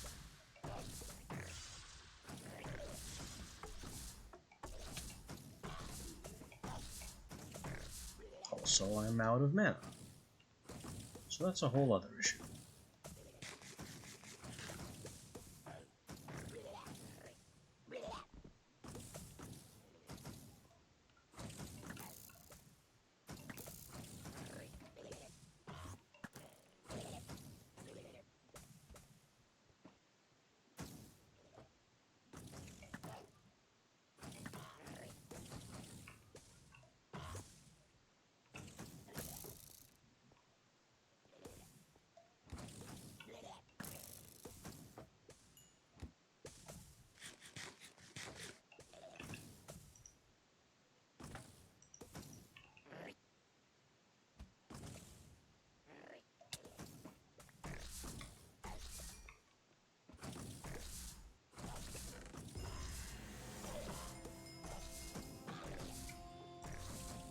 Gold, leggings, what's this?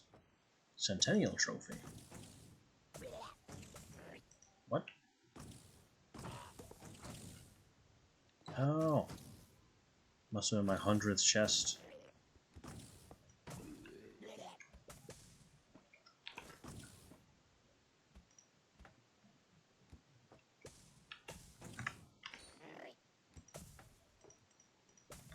I get a trophy of a Minecraft Steve looking in a box.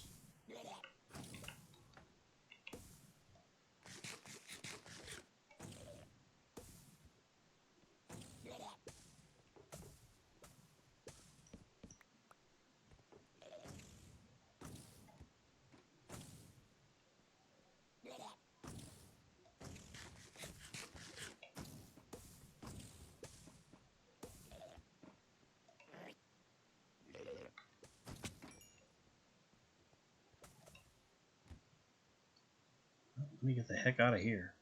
Maybe we can find more dragon heads elsewhere.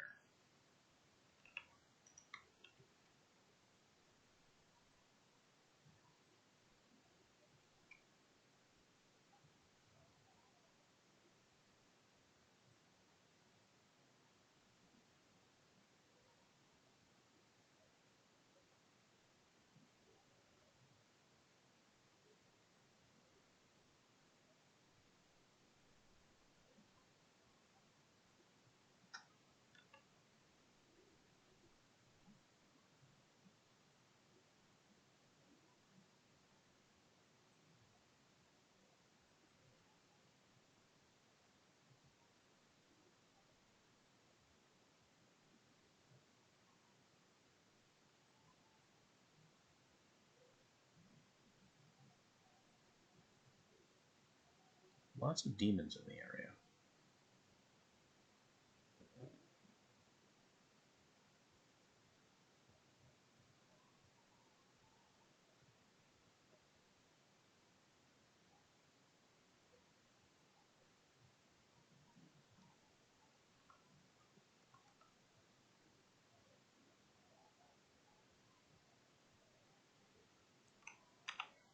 don't think there's anything we can do to our map or mini-map to make this search any easier.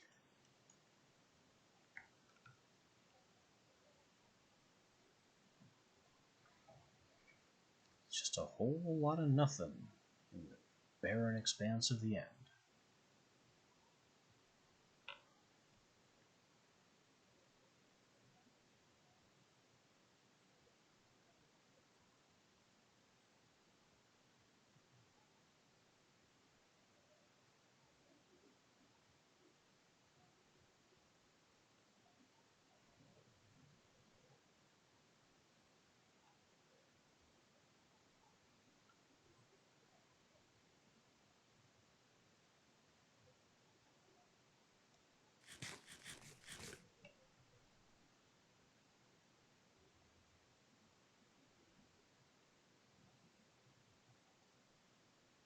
Can we hit this thing, or we get eaten in the process?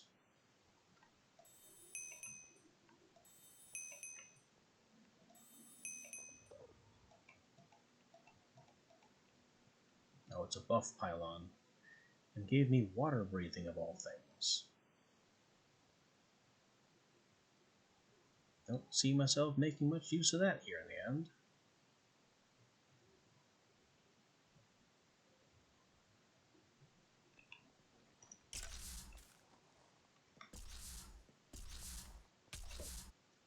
But for the moment, the place has lost its luster.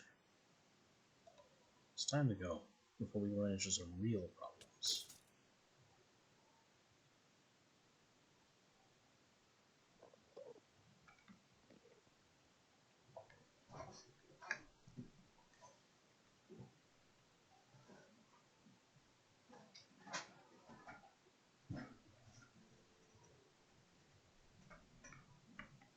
Roll credits.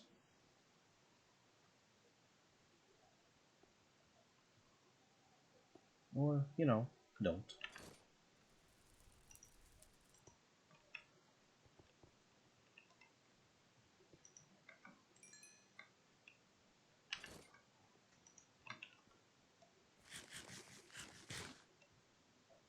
We ate over half of a full stack of potatoes just to stay alive in there.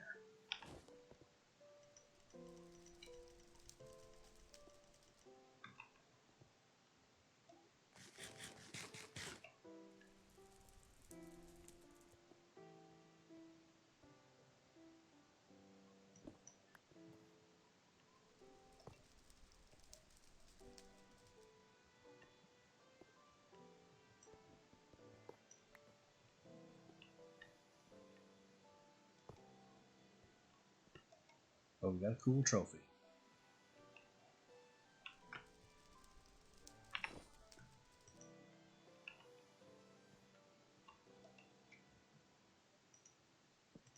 You already know self. Wrath is too low. Invisibility, haste, shrink.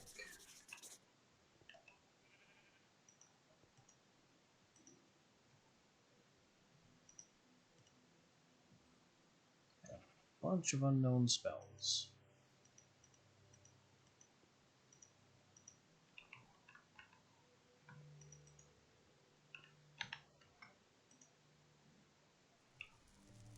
But first, let's see what we've done. We need to speak to the council again.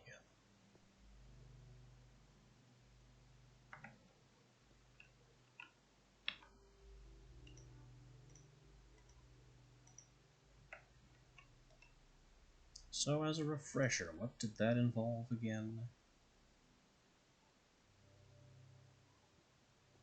Wizards Council. 3 books, 2 emeralds, a mote of magic, and 2 blank spellbooks.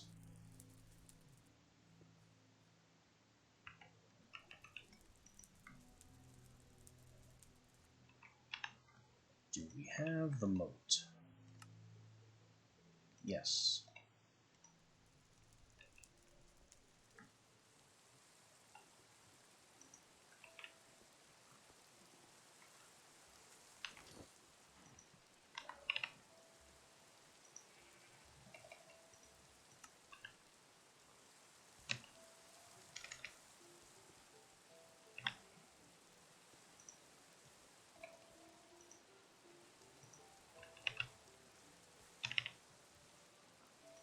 We'll just look up the spellbook recipe, 2 spellbooks.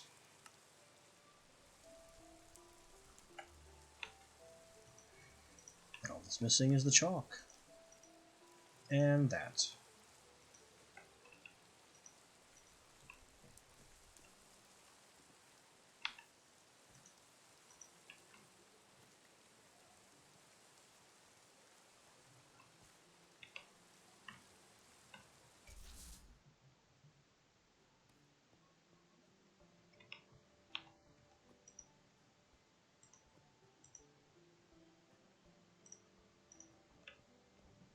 Alright, time to have a talk with our friends for ideally the last time. I think this is the last tier.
What's up, guys? Yeah, I killed a dragon. What do you got to say about that?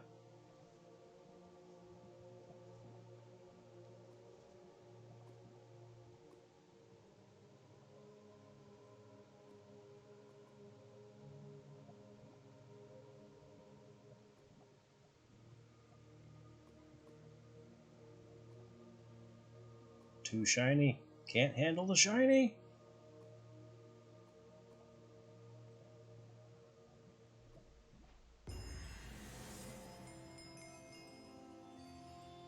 I have been awarded the rank of Master.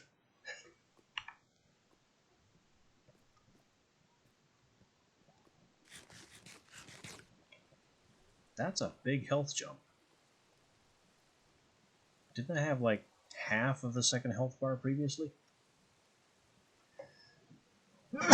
They've been giving me 1 heart at a time, and now they just gave me the rest of it.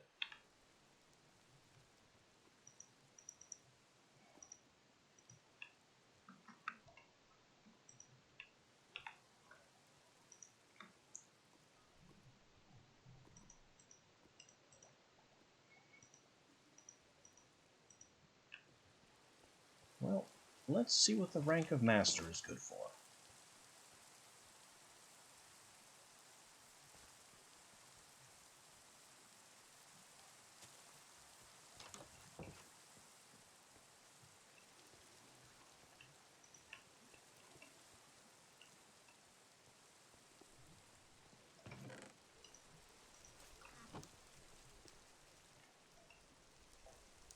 Maximum tier, no more objectives.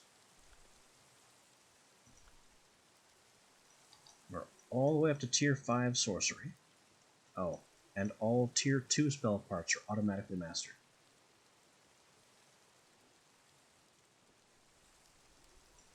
So frost damage, which I think I already had. Fissure, ice spike, whatever gravity well does. Transmute, slow fall, speed.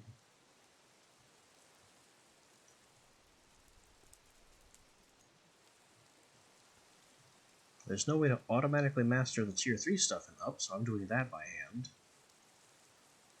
And I want to find more pages of Crucible, because I want to master this, but I'm not going to be able to do that on my own.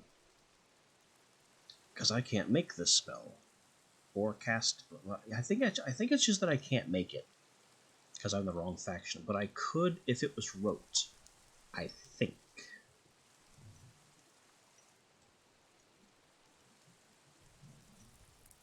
Sigil, nearly mastered.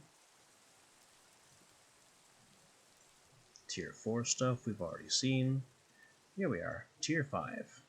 Mana Shield and Mana Transfer are our specialties. We get the Beam Shape, Chrono Anchor, Disjunction, Silence, Soar, which is Creative Flight, Transitory Tunnel, the spell version of the little boar item we just made, the Wither spell, and Wrath. Wrath is a fascinating shape. So, back here somewhere, there's a shape called Smite. Smite conjures a spell projectile somewhere up, above where you target, and it falls and slams into the ground.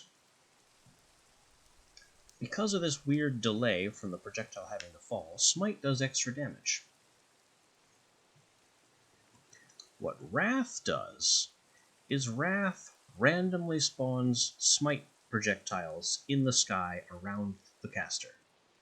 And it's a sustained, channeled cast. So you just stand there, basically chanting, and then it begins to rain doom.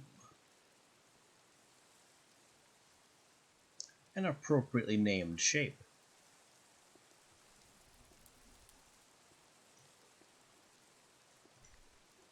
Also at Tier 5, we get Ritual of Odin's Call, which is kind of weird, honestly. It's a boss fight that gives you a magic axe. I think. Something like that. We get the last two Mana Weave patterns, though frankly I don't know what to do with them. Mana Weave Crafting. We finally get into Tier 5, which gives us our Arcane Crown. I didn't know Brimstone Boat was here. I thought Brimstone Boat was up at 4, but lesson learned. Horn of the Conclave. Yes, there are 4 horns, but the Conclave is ours, and this summons allies of our faction. Ender Disc is Teleport Speed Dial. I don't know if it has a range limitation, and I don't remember how to use it or how to set markers, but that's what it is. It sets a whole bunch of different teleportation points, and you can warp between them at will, more or less.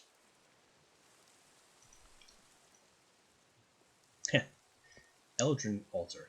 Tier 1 through 3. Nothing. Because they don't exist yet. Tier 4. Moats. I never did look at what the Prismatic Amulet does. Let's do that now before I look at Tier 5 Eldrin crafting.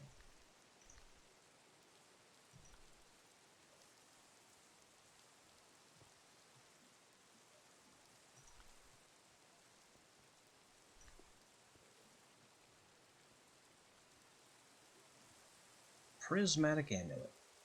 Causes the projectile shape to fire 3 times instead of once.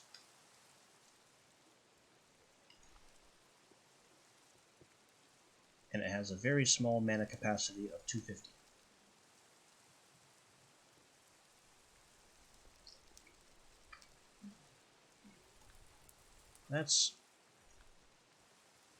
Power is power, but at the same time, that's hyper specific.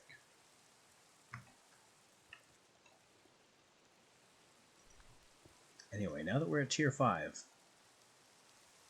this is the major thing that we get.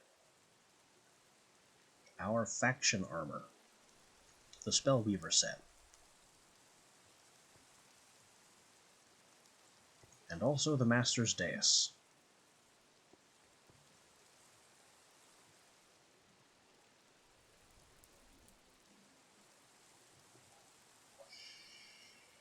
The Master's Dais allows you to enhance spell parts beyond rote and permanently buff certain spell components that you use a lot.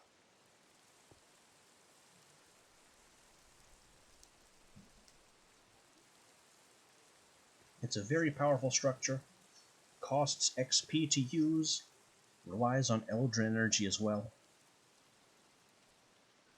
The big thing here, though, is to get the Spellweaver stuff going. I want my faction armor. And conveniently, they are all made from the Mage Hood, or the Mage set.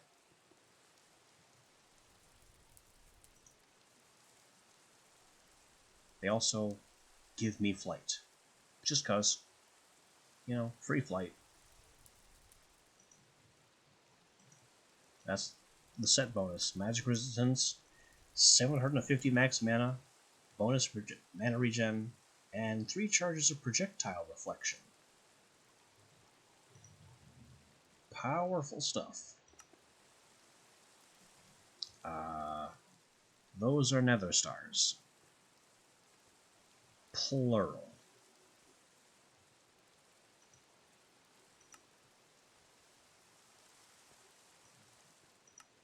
That took the wind out of my sails.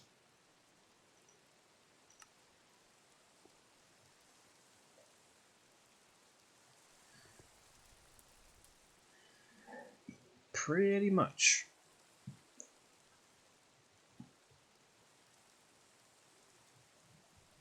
Though I don't know if I have much in this mod pack for wither cheese. Like, what blocks do I have that are wither proof? Probably nothing.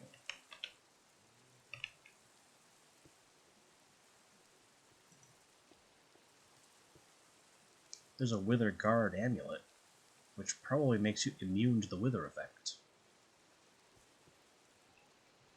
Let's confirm that.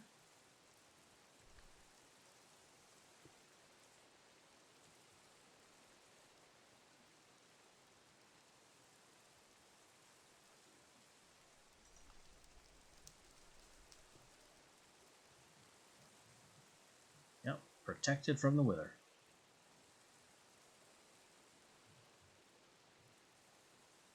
In the end, with all that faction garbage spawning everywhere,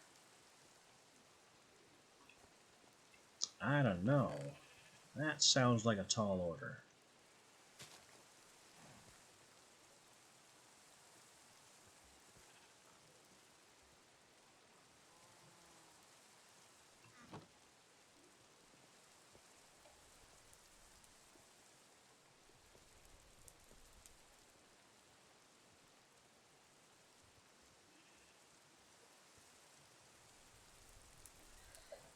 Now, why specifically, though, under the end pylon?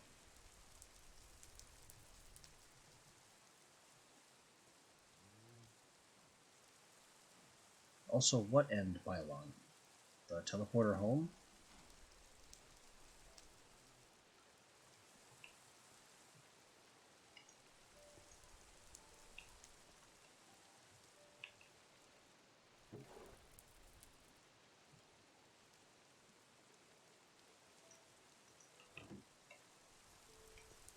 Hehe. Boil the squid.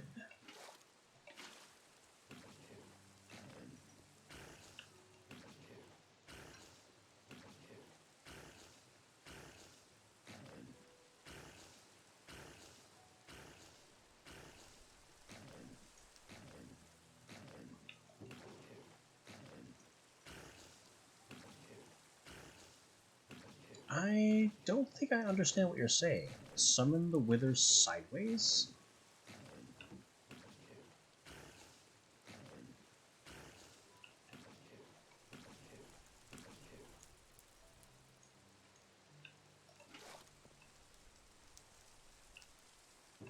You mean build the summoning structure literally horizontally? No, I've never heard of that.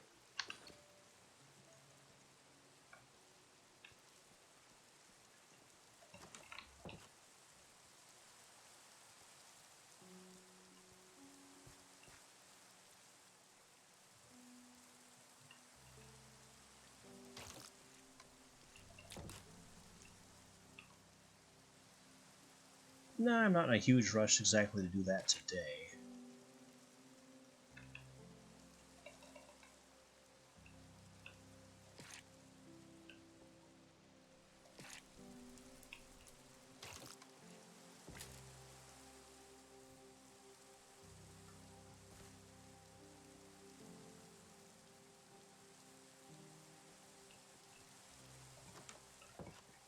I usually go up to the very top of the nether and use the ceiling of the bedrock ceiling of the nether itself to prevent him from flying away.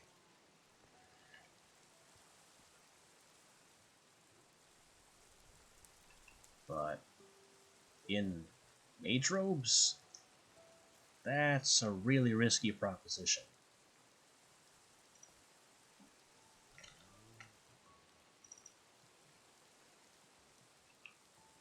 It basically demands I switch to diamond armor for it, even though I'm a squishy wizard. I have to abandon my wizardly ways and put on some real defense.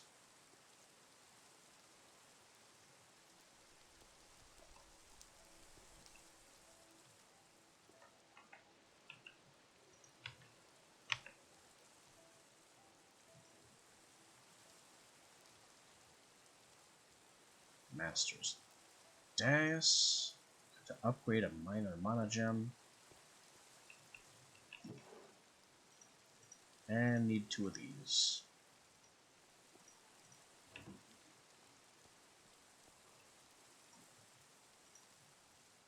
That is 2 diamonds, 2 emeralds, purified.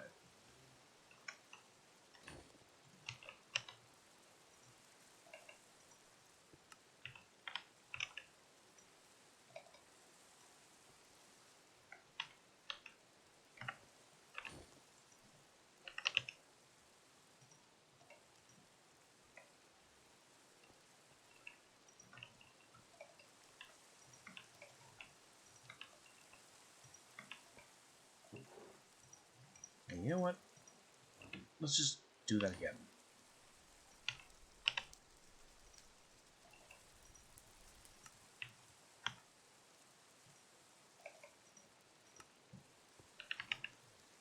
That is why I've been keeping the other crystal fragment around, after all.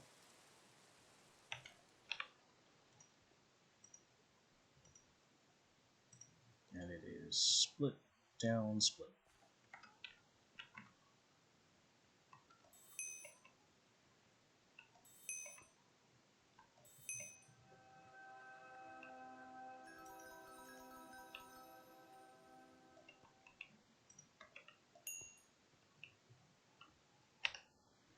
These mana gems go into the Master Dais, as just illustrated. Or with another star, I can make an even bigger one. Which does nothing. Well, it kind of does something. Kind of. A little bit. Maybe. Something. Whoa. I was not expecting this to lead outside, and I don't know why.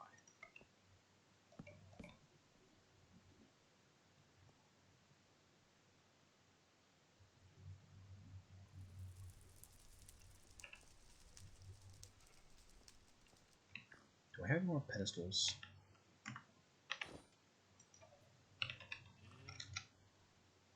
Make a pedestal.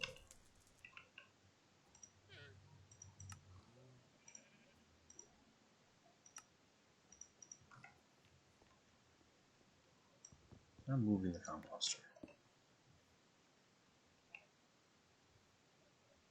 This mana gem can go here, and that will charge from this crystal.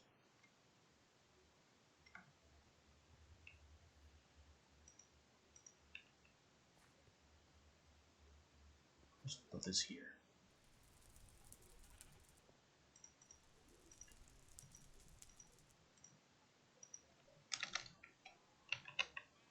Now, about the Master's Dais. 3 silver.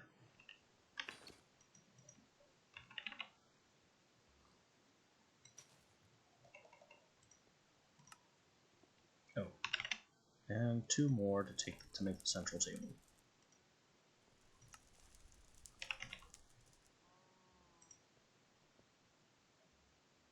I have this backwards. There we go. Table.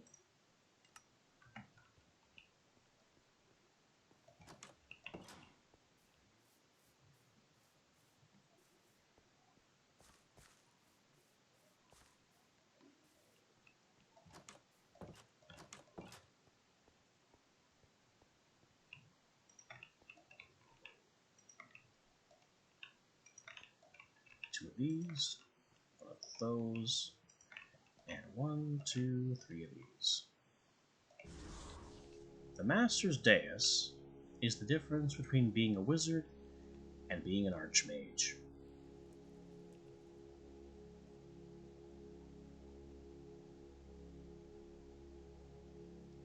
We'll just let that cook.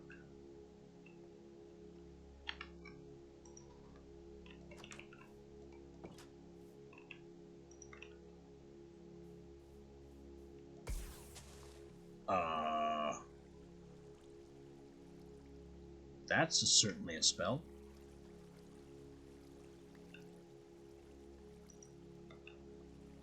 Chain Splash. Would you like some water?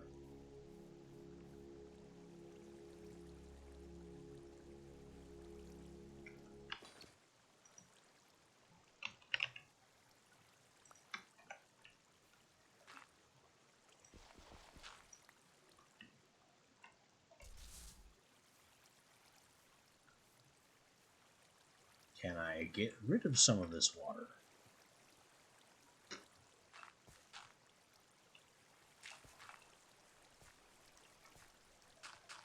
How much water did it make?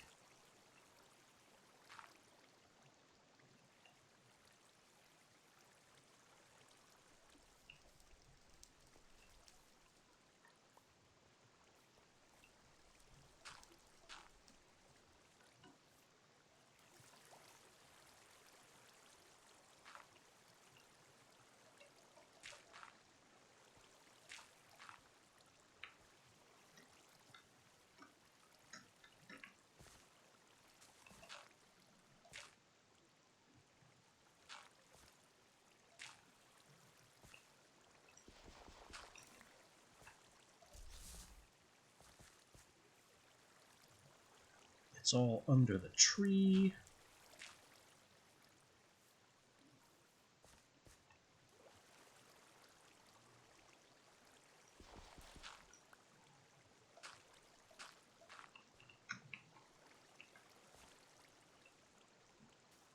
Okay, got it.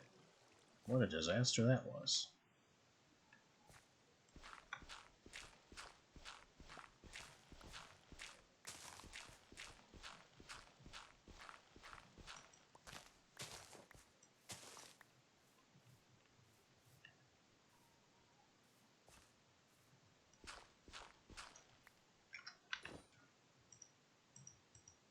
But now I have a spell that makes an absolute ton of water. What's the next one?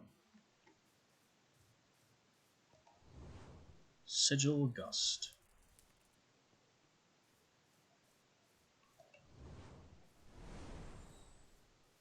It's a sigil.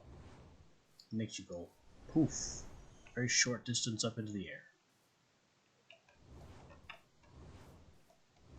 I am not impressed. Makes a good trampoline, though.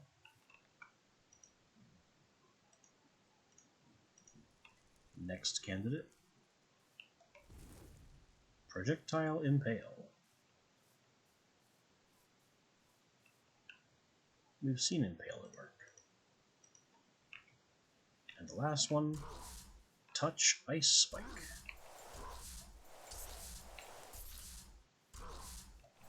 Which doesn't seem to be working. Oh, there it is. Spikes on the ground.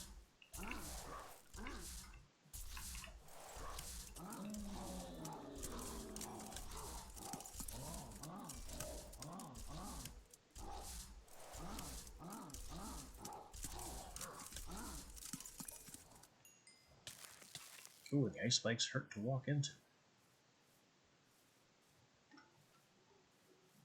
So Ice Spike, not a bad spell for, say, Area Denial.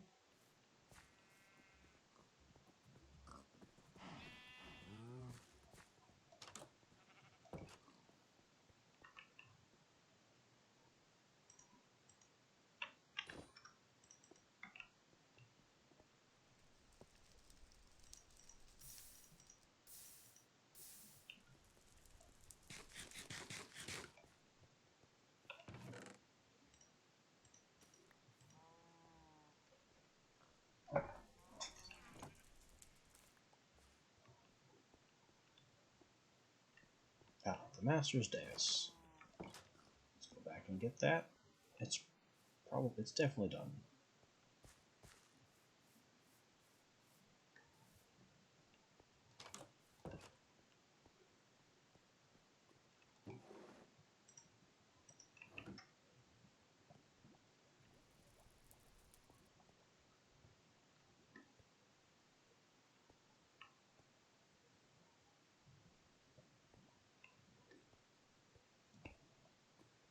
I wonder if I can get away with putting it there. Can it reach those from here? Kind of doubt it. Whoa. It breaks really fast.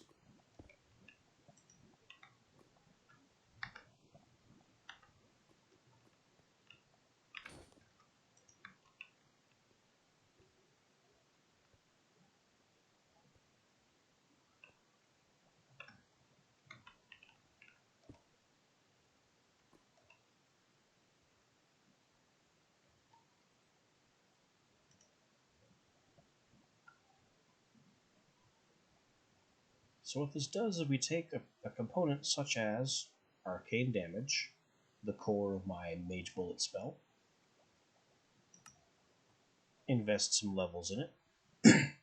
It takes a supply of, well, whatever Eldrin power it needs,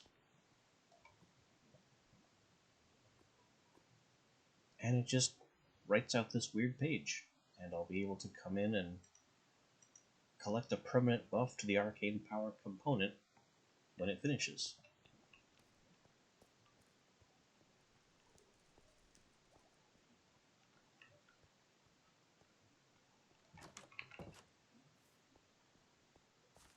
Please just cast spells better.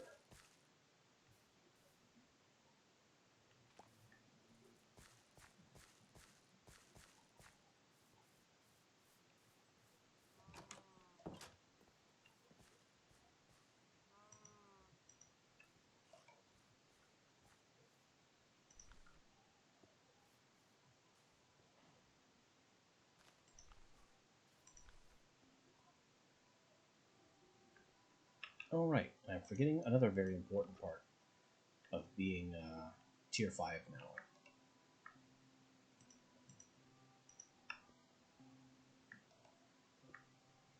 There is no longer a complexity cap.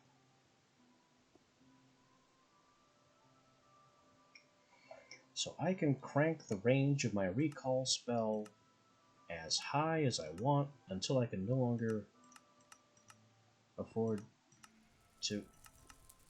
Well, that's as high as it goes.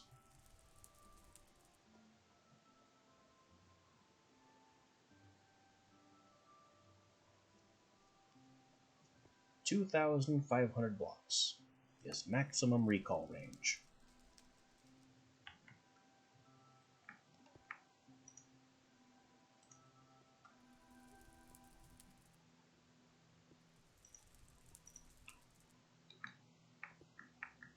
Or Seeker. We'll just raise that up to 7.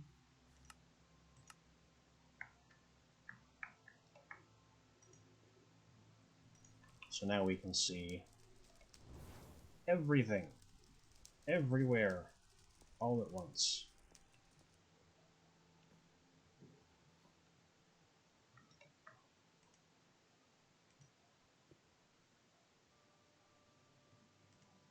Our Chain Lightning spell can now be as irresponsibly huge as I see fit. Although, it still has no damage component, so can't do much with that.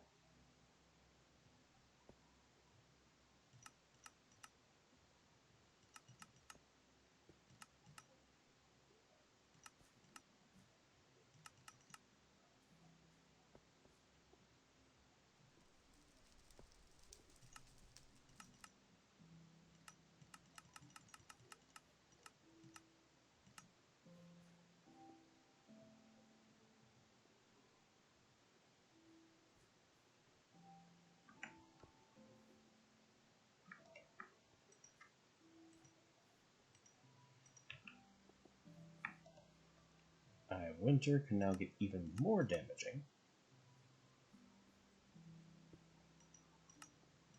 And last slightly longer.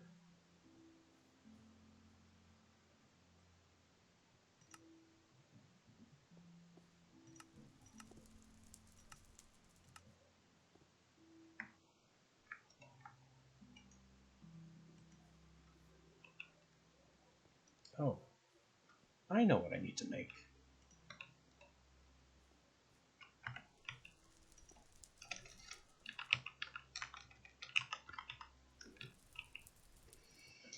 The Arcane Crown.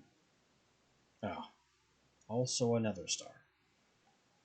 Not gonna get away from that, am I?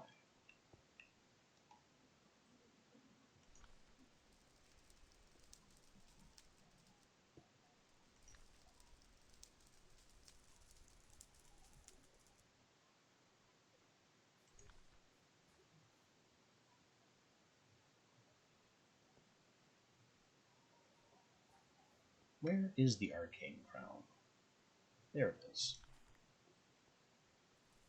Cast spells more efficiently, larger reservoir of mana, occasionally protects the wearer from debilitating effects.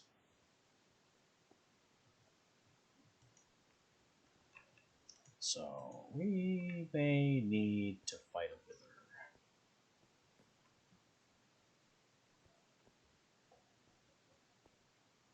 Which I really don't know how I plan to do. Not with magic, that's for sure.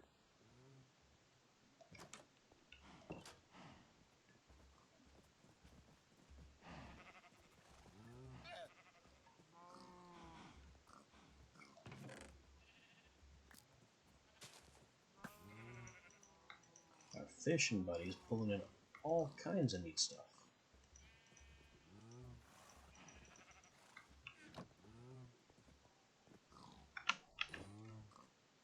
Including so many pufferfish.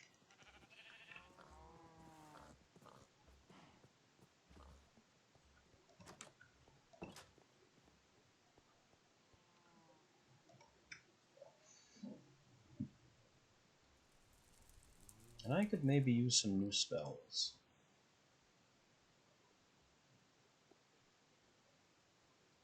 Though I don't really know what they need to do. Also, what does Amplify Magic do?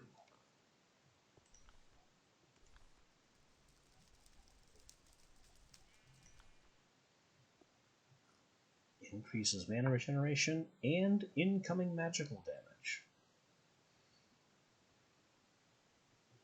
Given how faction NPCs do magical attacks primarily, that's a death sentence.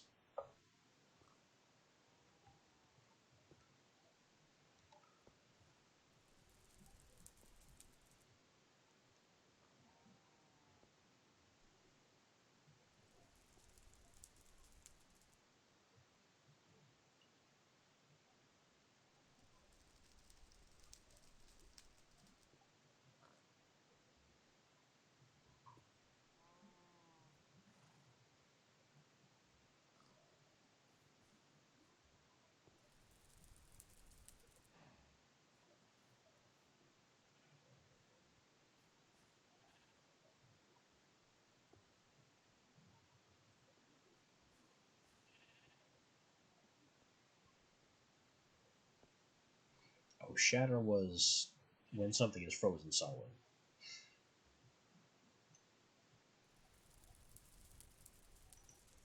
Soar, the fly spell, also requires another star. Good thing we have brooms.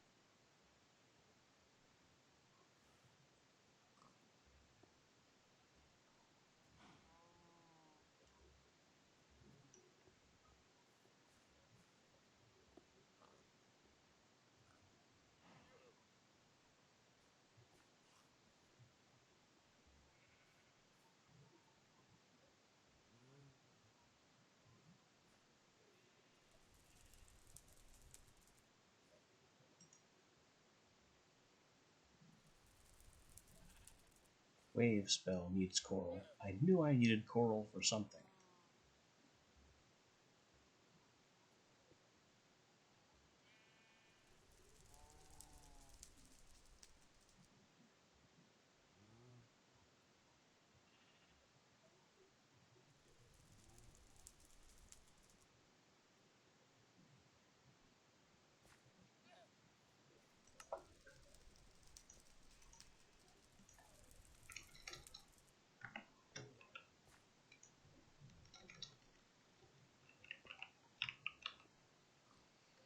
Well, let's get this Witherguard amulet together in preparation for our eventual demise.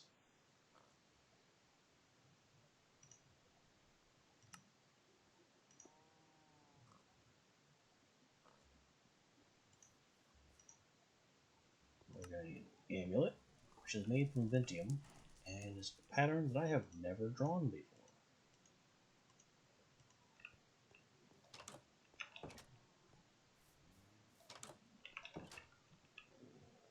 I'm pretty sure amulets used to be made a completely different way.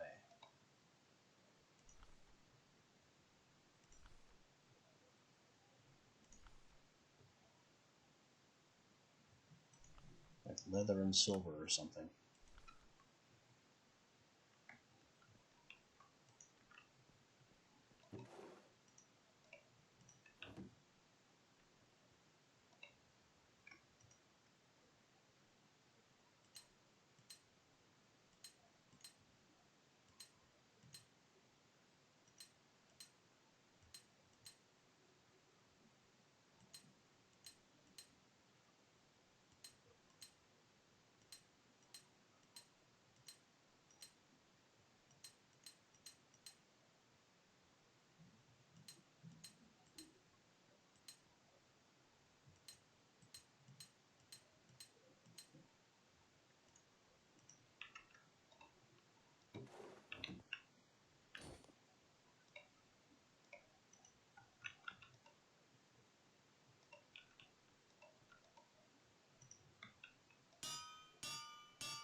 Amulet pattern. Oh, there was superheated Ventium in there the whole time.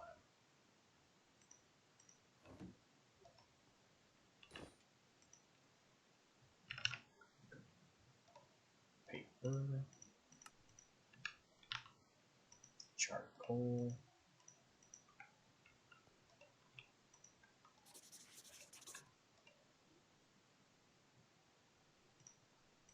Amulet recipe. What else can we do with the amulet? Well, it makes prismatic at the Eldrin altar. Ender guard. Warding. Fortifying.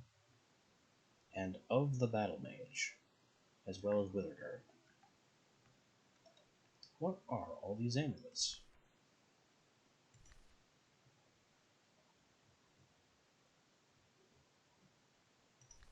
Amulet of the battle mage is straight up a multi-classing thing. Increases spell damage while I hold a sword, and increases melee damage as I run out of mana. Not my style, but that's a heck of an option.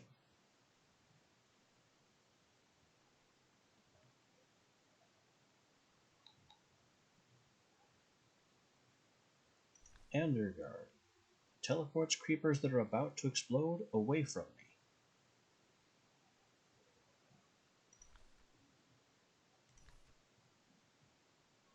Also very useful.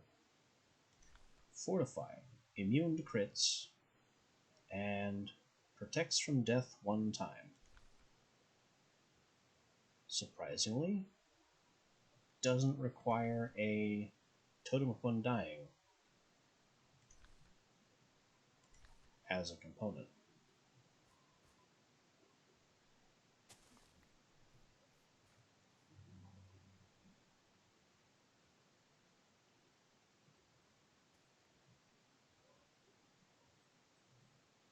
And Warding Amulet. Reduces magic damage, and the Bound Shield spell does not have a maintenance cost. The last thing to check on is Ender Disc. Instantly perform a ritual of return. That's how it works. So I have to do Rite of the Homestead.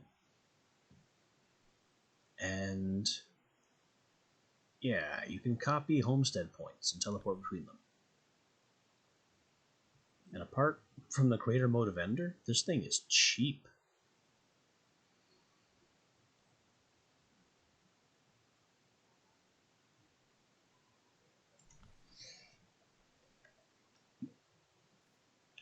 And I suppose setting up rituals of homestead everywhere. Anyway, 2 bone ash.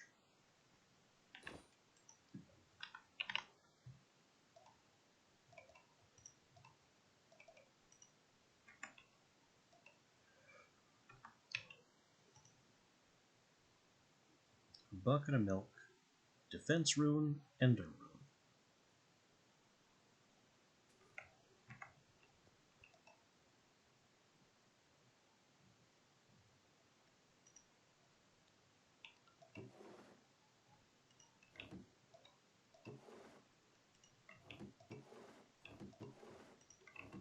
Well, let's get that ender rune man.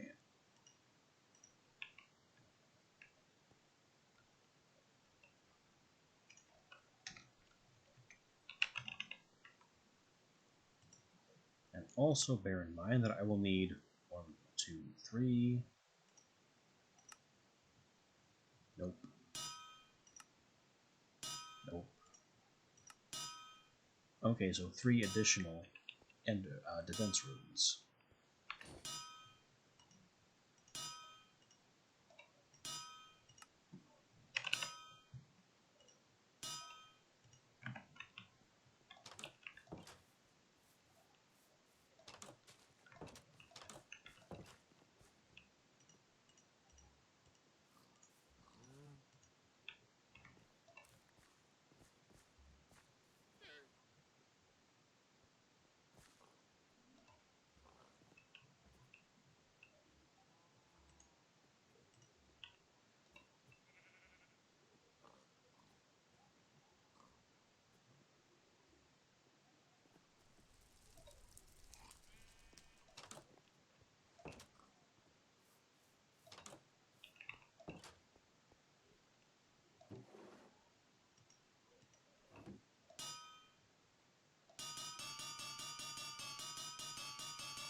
Bang bang for no reason.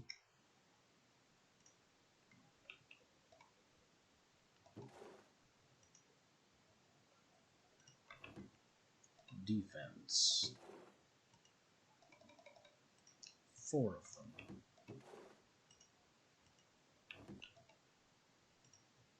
And key this to defense.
Split, square, downright, upright.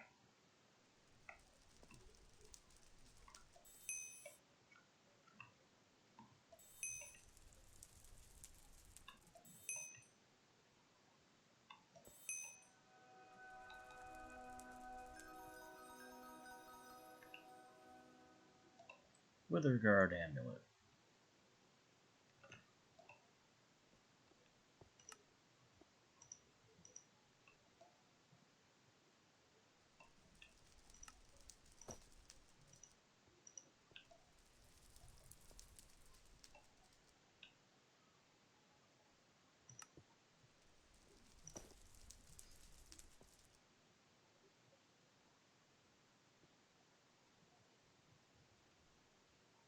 Oh, and I can upgrade my tool belt now.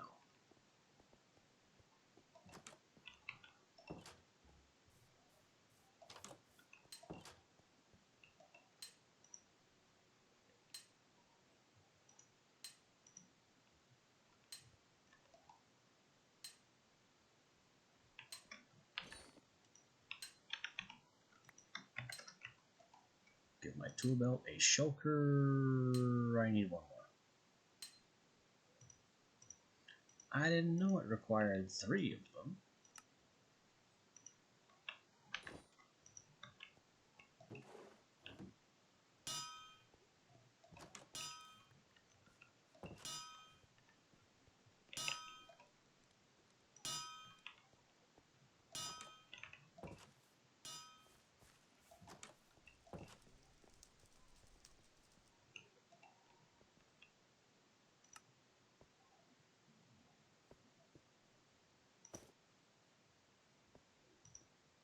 Also, what happened to all the mana in my gem? It all disappeared.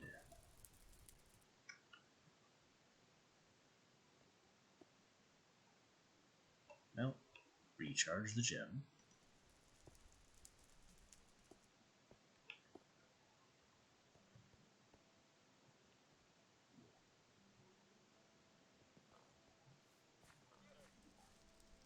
And we're gonna need more Wither Skulls.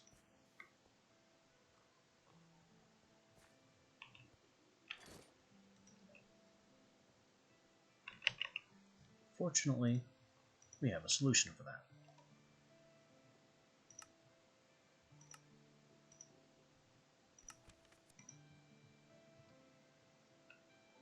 It's not cheap, but it's a solution. Copper, silver, gold, soul sand, netherrack, diamond.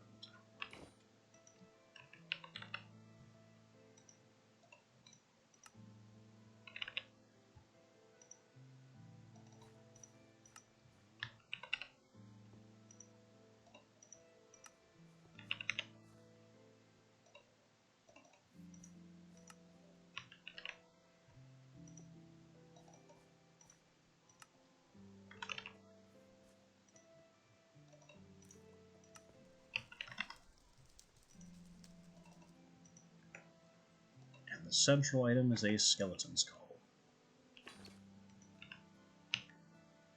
which we don't have.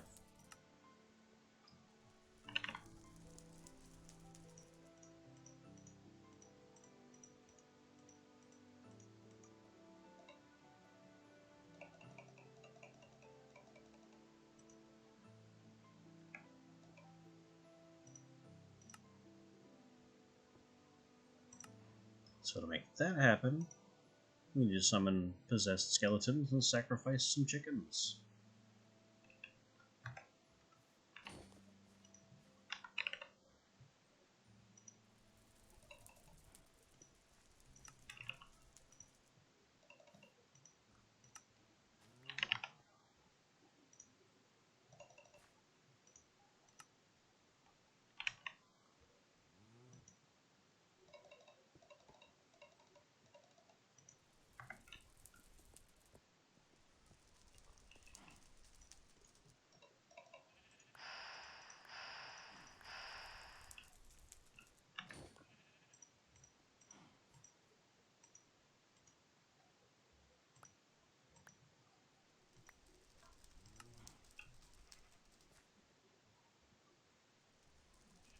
Arcane damage mastered.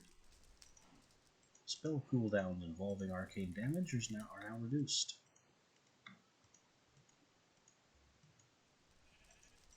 So the Master's Deus thing is complete.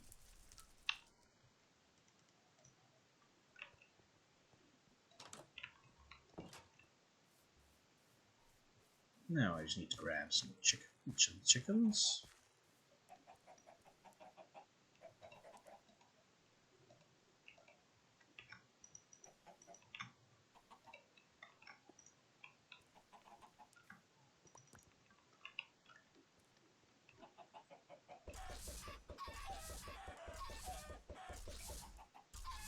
That's rude. How have I never tried to refill this thing since I built the arcane orb?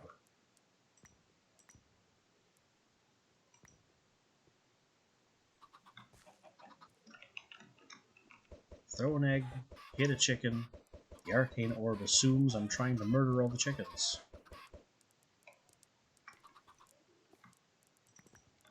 That's just not the case. I didn't want fried chicken today.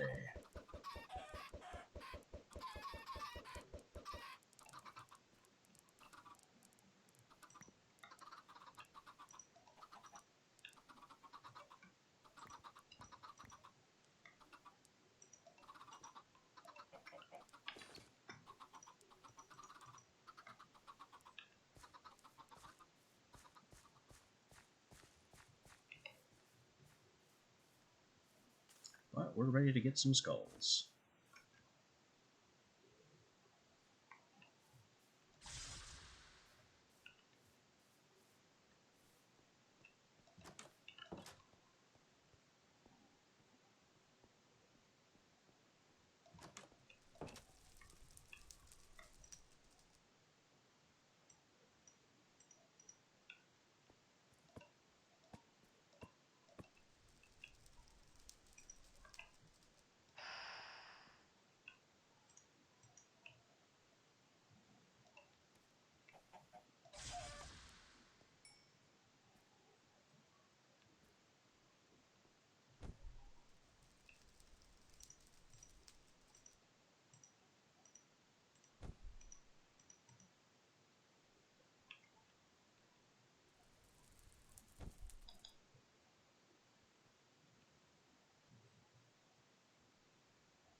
That's one anyway.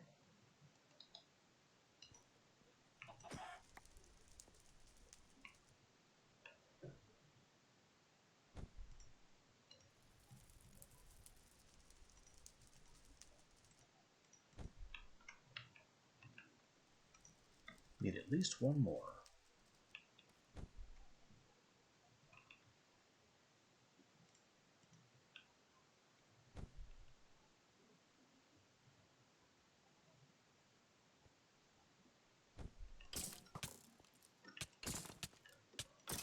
How am I poisoned? Did they give that skeleton tipped arrows?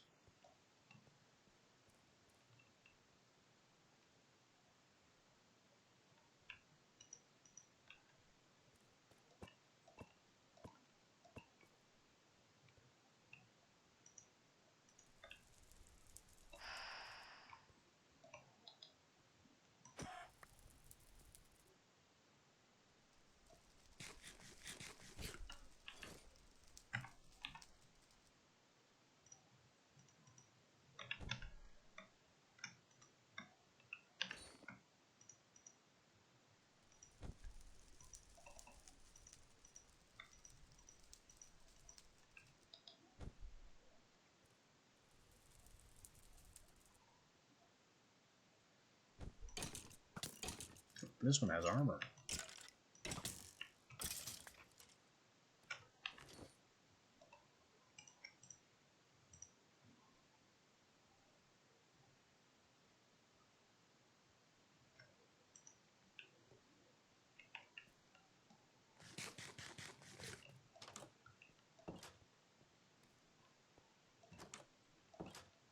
Alright then. Now it's time to summon the Wild Hunt. Which is not this room. It's this room.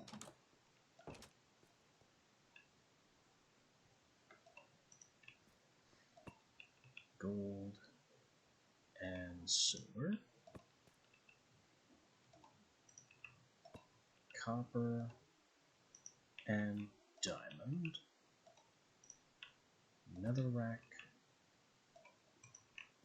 Soul sand.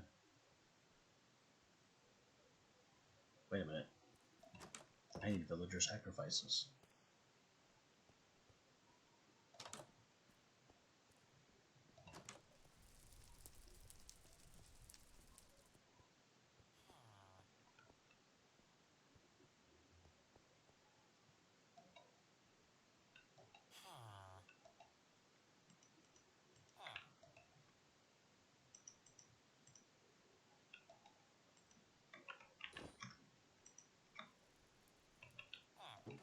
Fortunately, I have ample spares down here.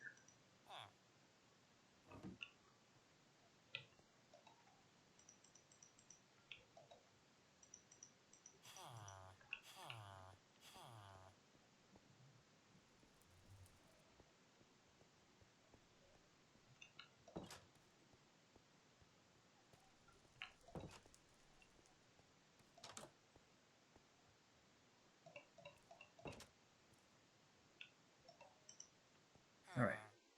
Skull. Villager.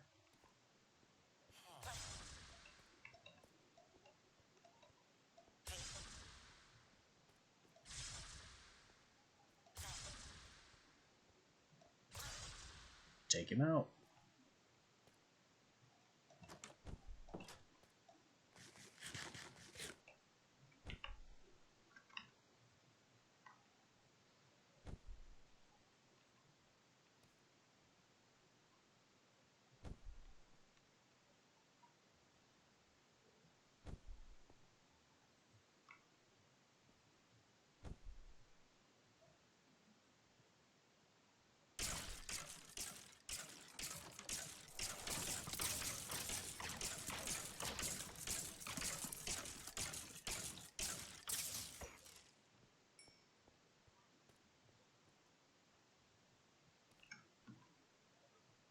That's 3 skeleton skulls.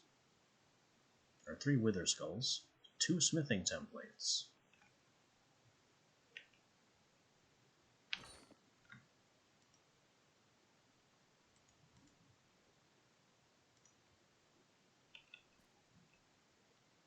One more time.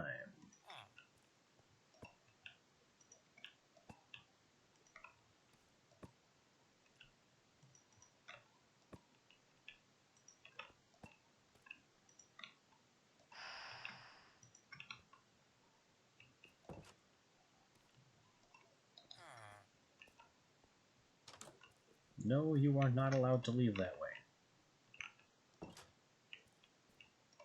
You are a sacrifice and will be beaten accordingly.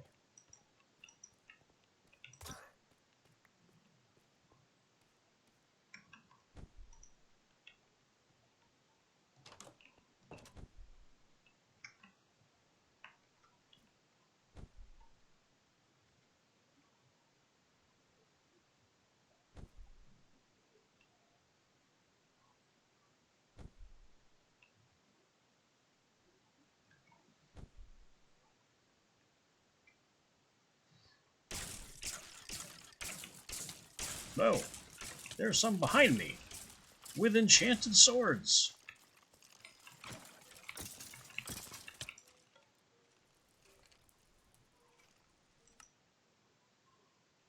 How did that happen?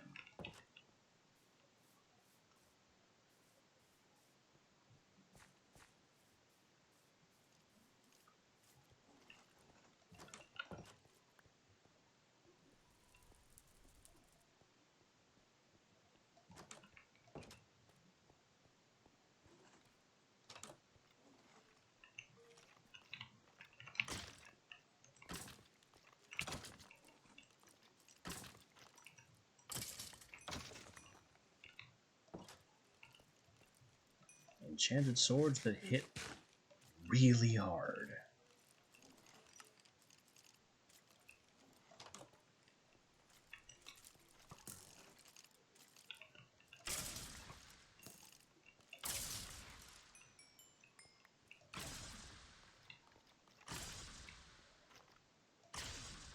outside. I fixed chain lightning.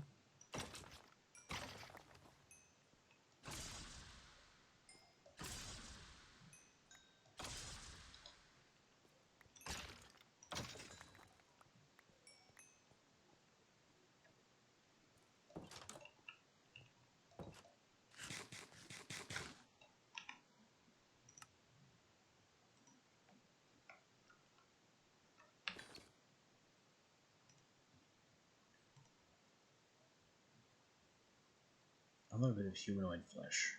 My own. Wooden skulls, stone swords, coal.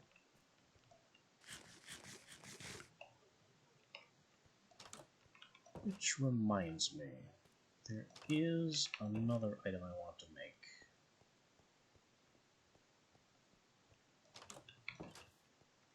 To take the next step in evilcraft.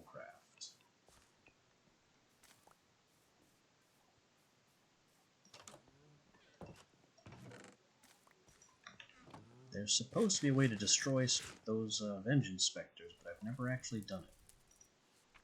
That's again not the right button.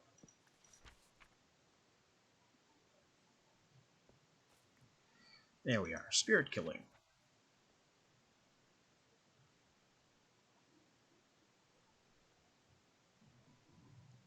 Using some end relics, you can upgrade the vengeance focus to kill spirits. Blood orbs, end crystals, popped chorus.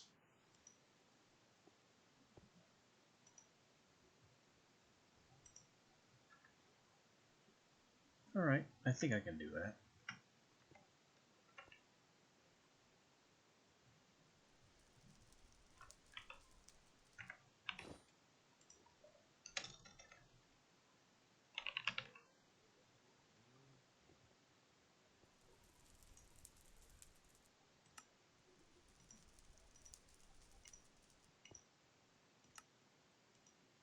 And we're making the piercing vengeance focus.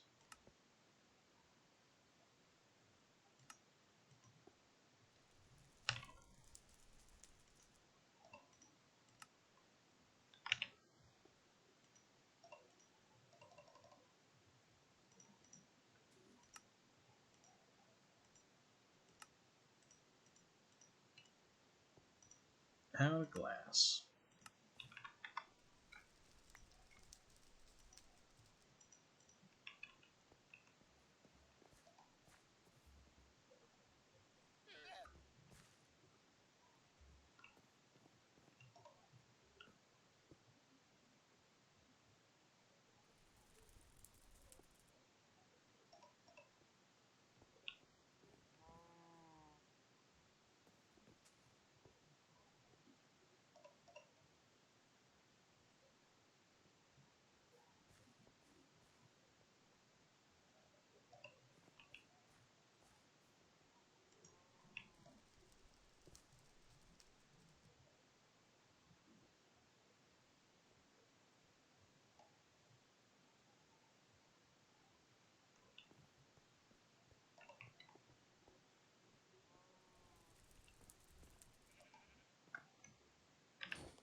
There's the fourth end crystal.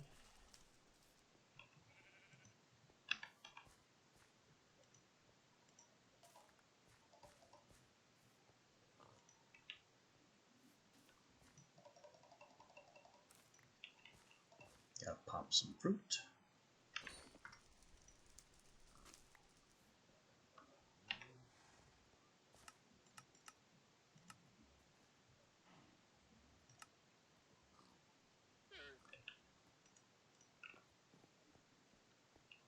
Just looking what stone swords could possibly be useful for, and the answer is not much.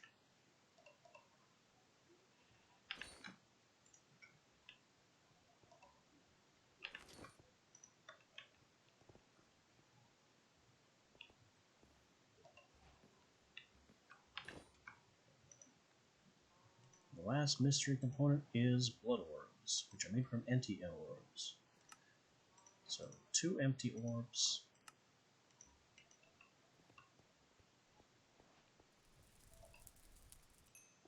Which we will now fill. What else can these orbs do? Acceptor of Thunder, Repelling and Kineticator, and this. So that's it. That's pretty much what the Blood Orb does. Not a whole lot. Unless you really, really need lightning for some reason.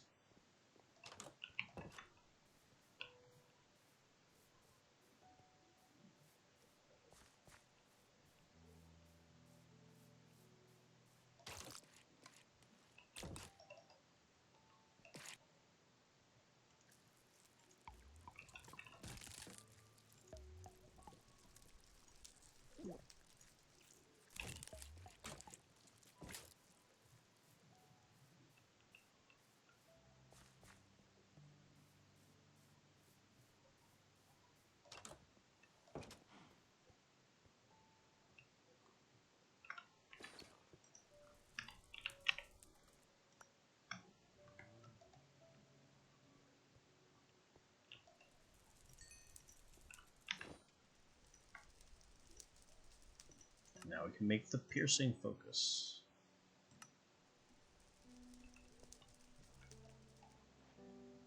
Reach out and kill ghosts.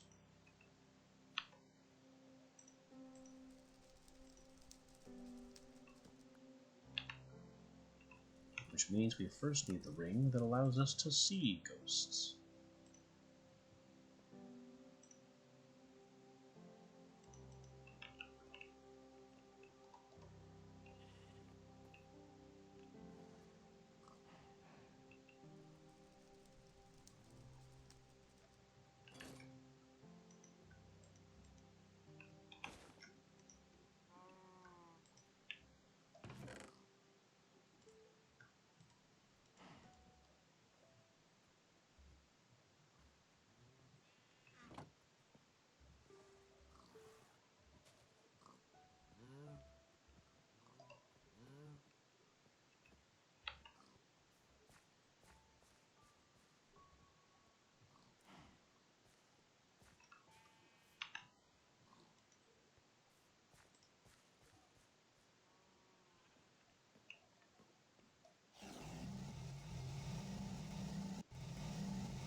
Now let's make some ghosts.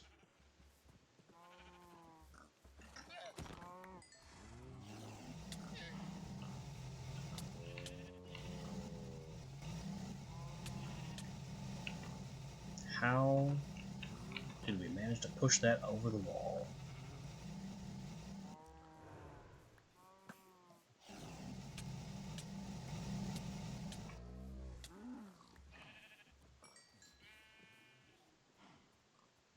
Vengeance Essence. That's what we're here for.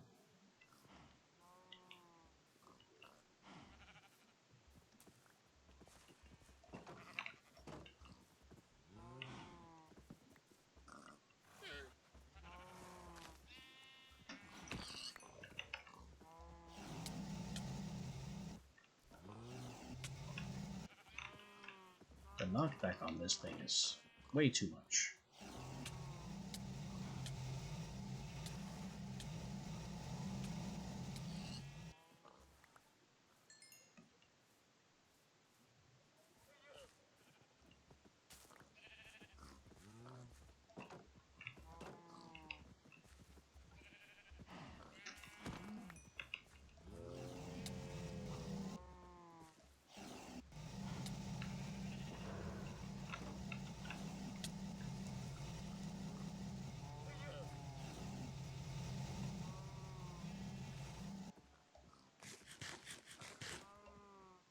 Well, that's why it has the knockback, because the ghosts are still hunting you.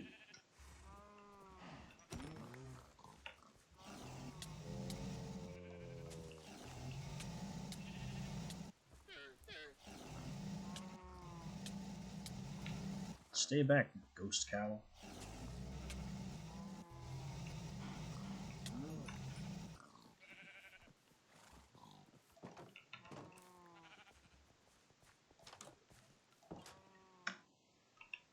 Alright, so we've collected a little bit of vengeance essence. What's the point? I can materialize it by surrounding it with crushed dark gem, and then infuse it to make Garmonbosia. And Garmonbosia makes a couple of things.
I have way too many books out.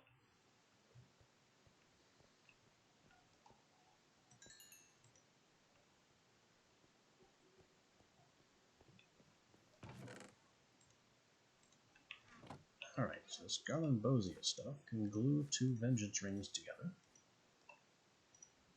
to make glasses that replace my mage hood. Can they also go into the head curio slot? No. They are a helmet. But you know, the set bonus for mage robes only requires 3 items.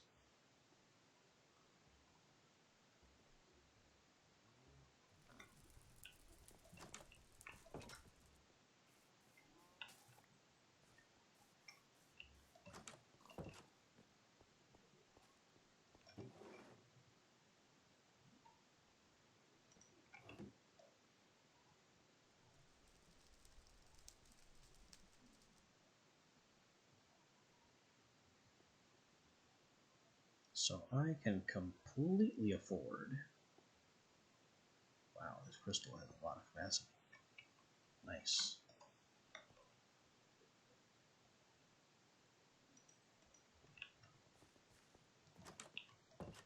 So I can afford to lose the mage hood, wear some glasses, and store the hood for later.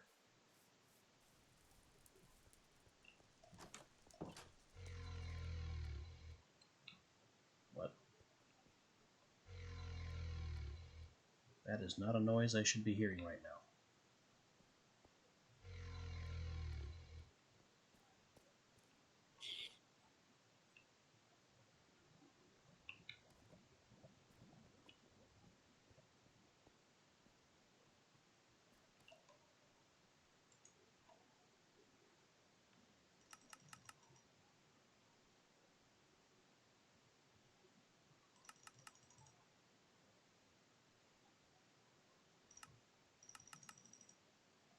"12 levels.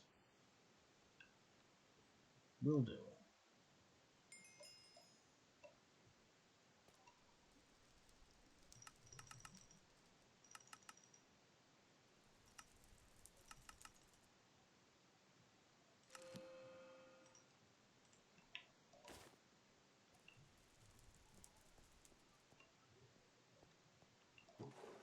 And the hood can go in here for safekeeping.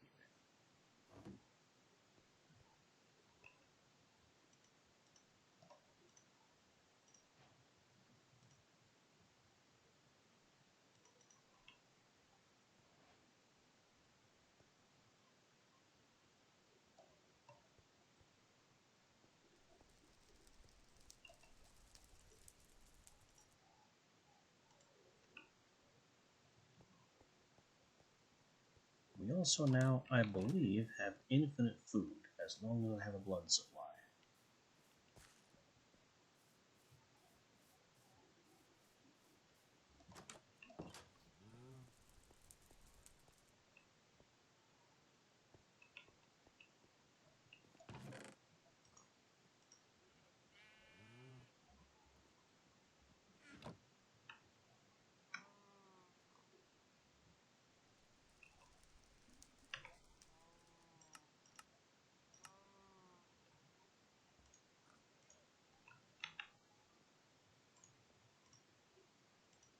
In case of not, more food in backup storage.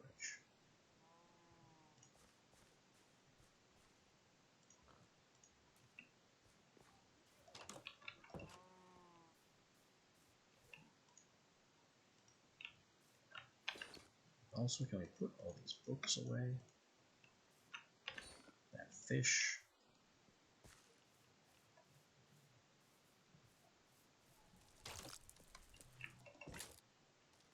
And stow these other squishy materials. And with that, despite that guy chasing us, I think we are done for the day. So I'll just duck in here, thumb my nose at that barkling, and call it. This being Monday, we will not be back tomorrow. Tuesday being our scheduled day off. Wednesday, though. Wednesday, more might happen. We'll have to see. Until then. Also have to keep trying to get my stuff up on YouTube. Splicing needs to get done. The clips are all spliced together ready for upload. So yesterday, day before, will definitely go up probably today. Today's, hopefully, will get up soon.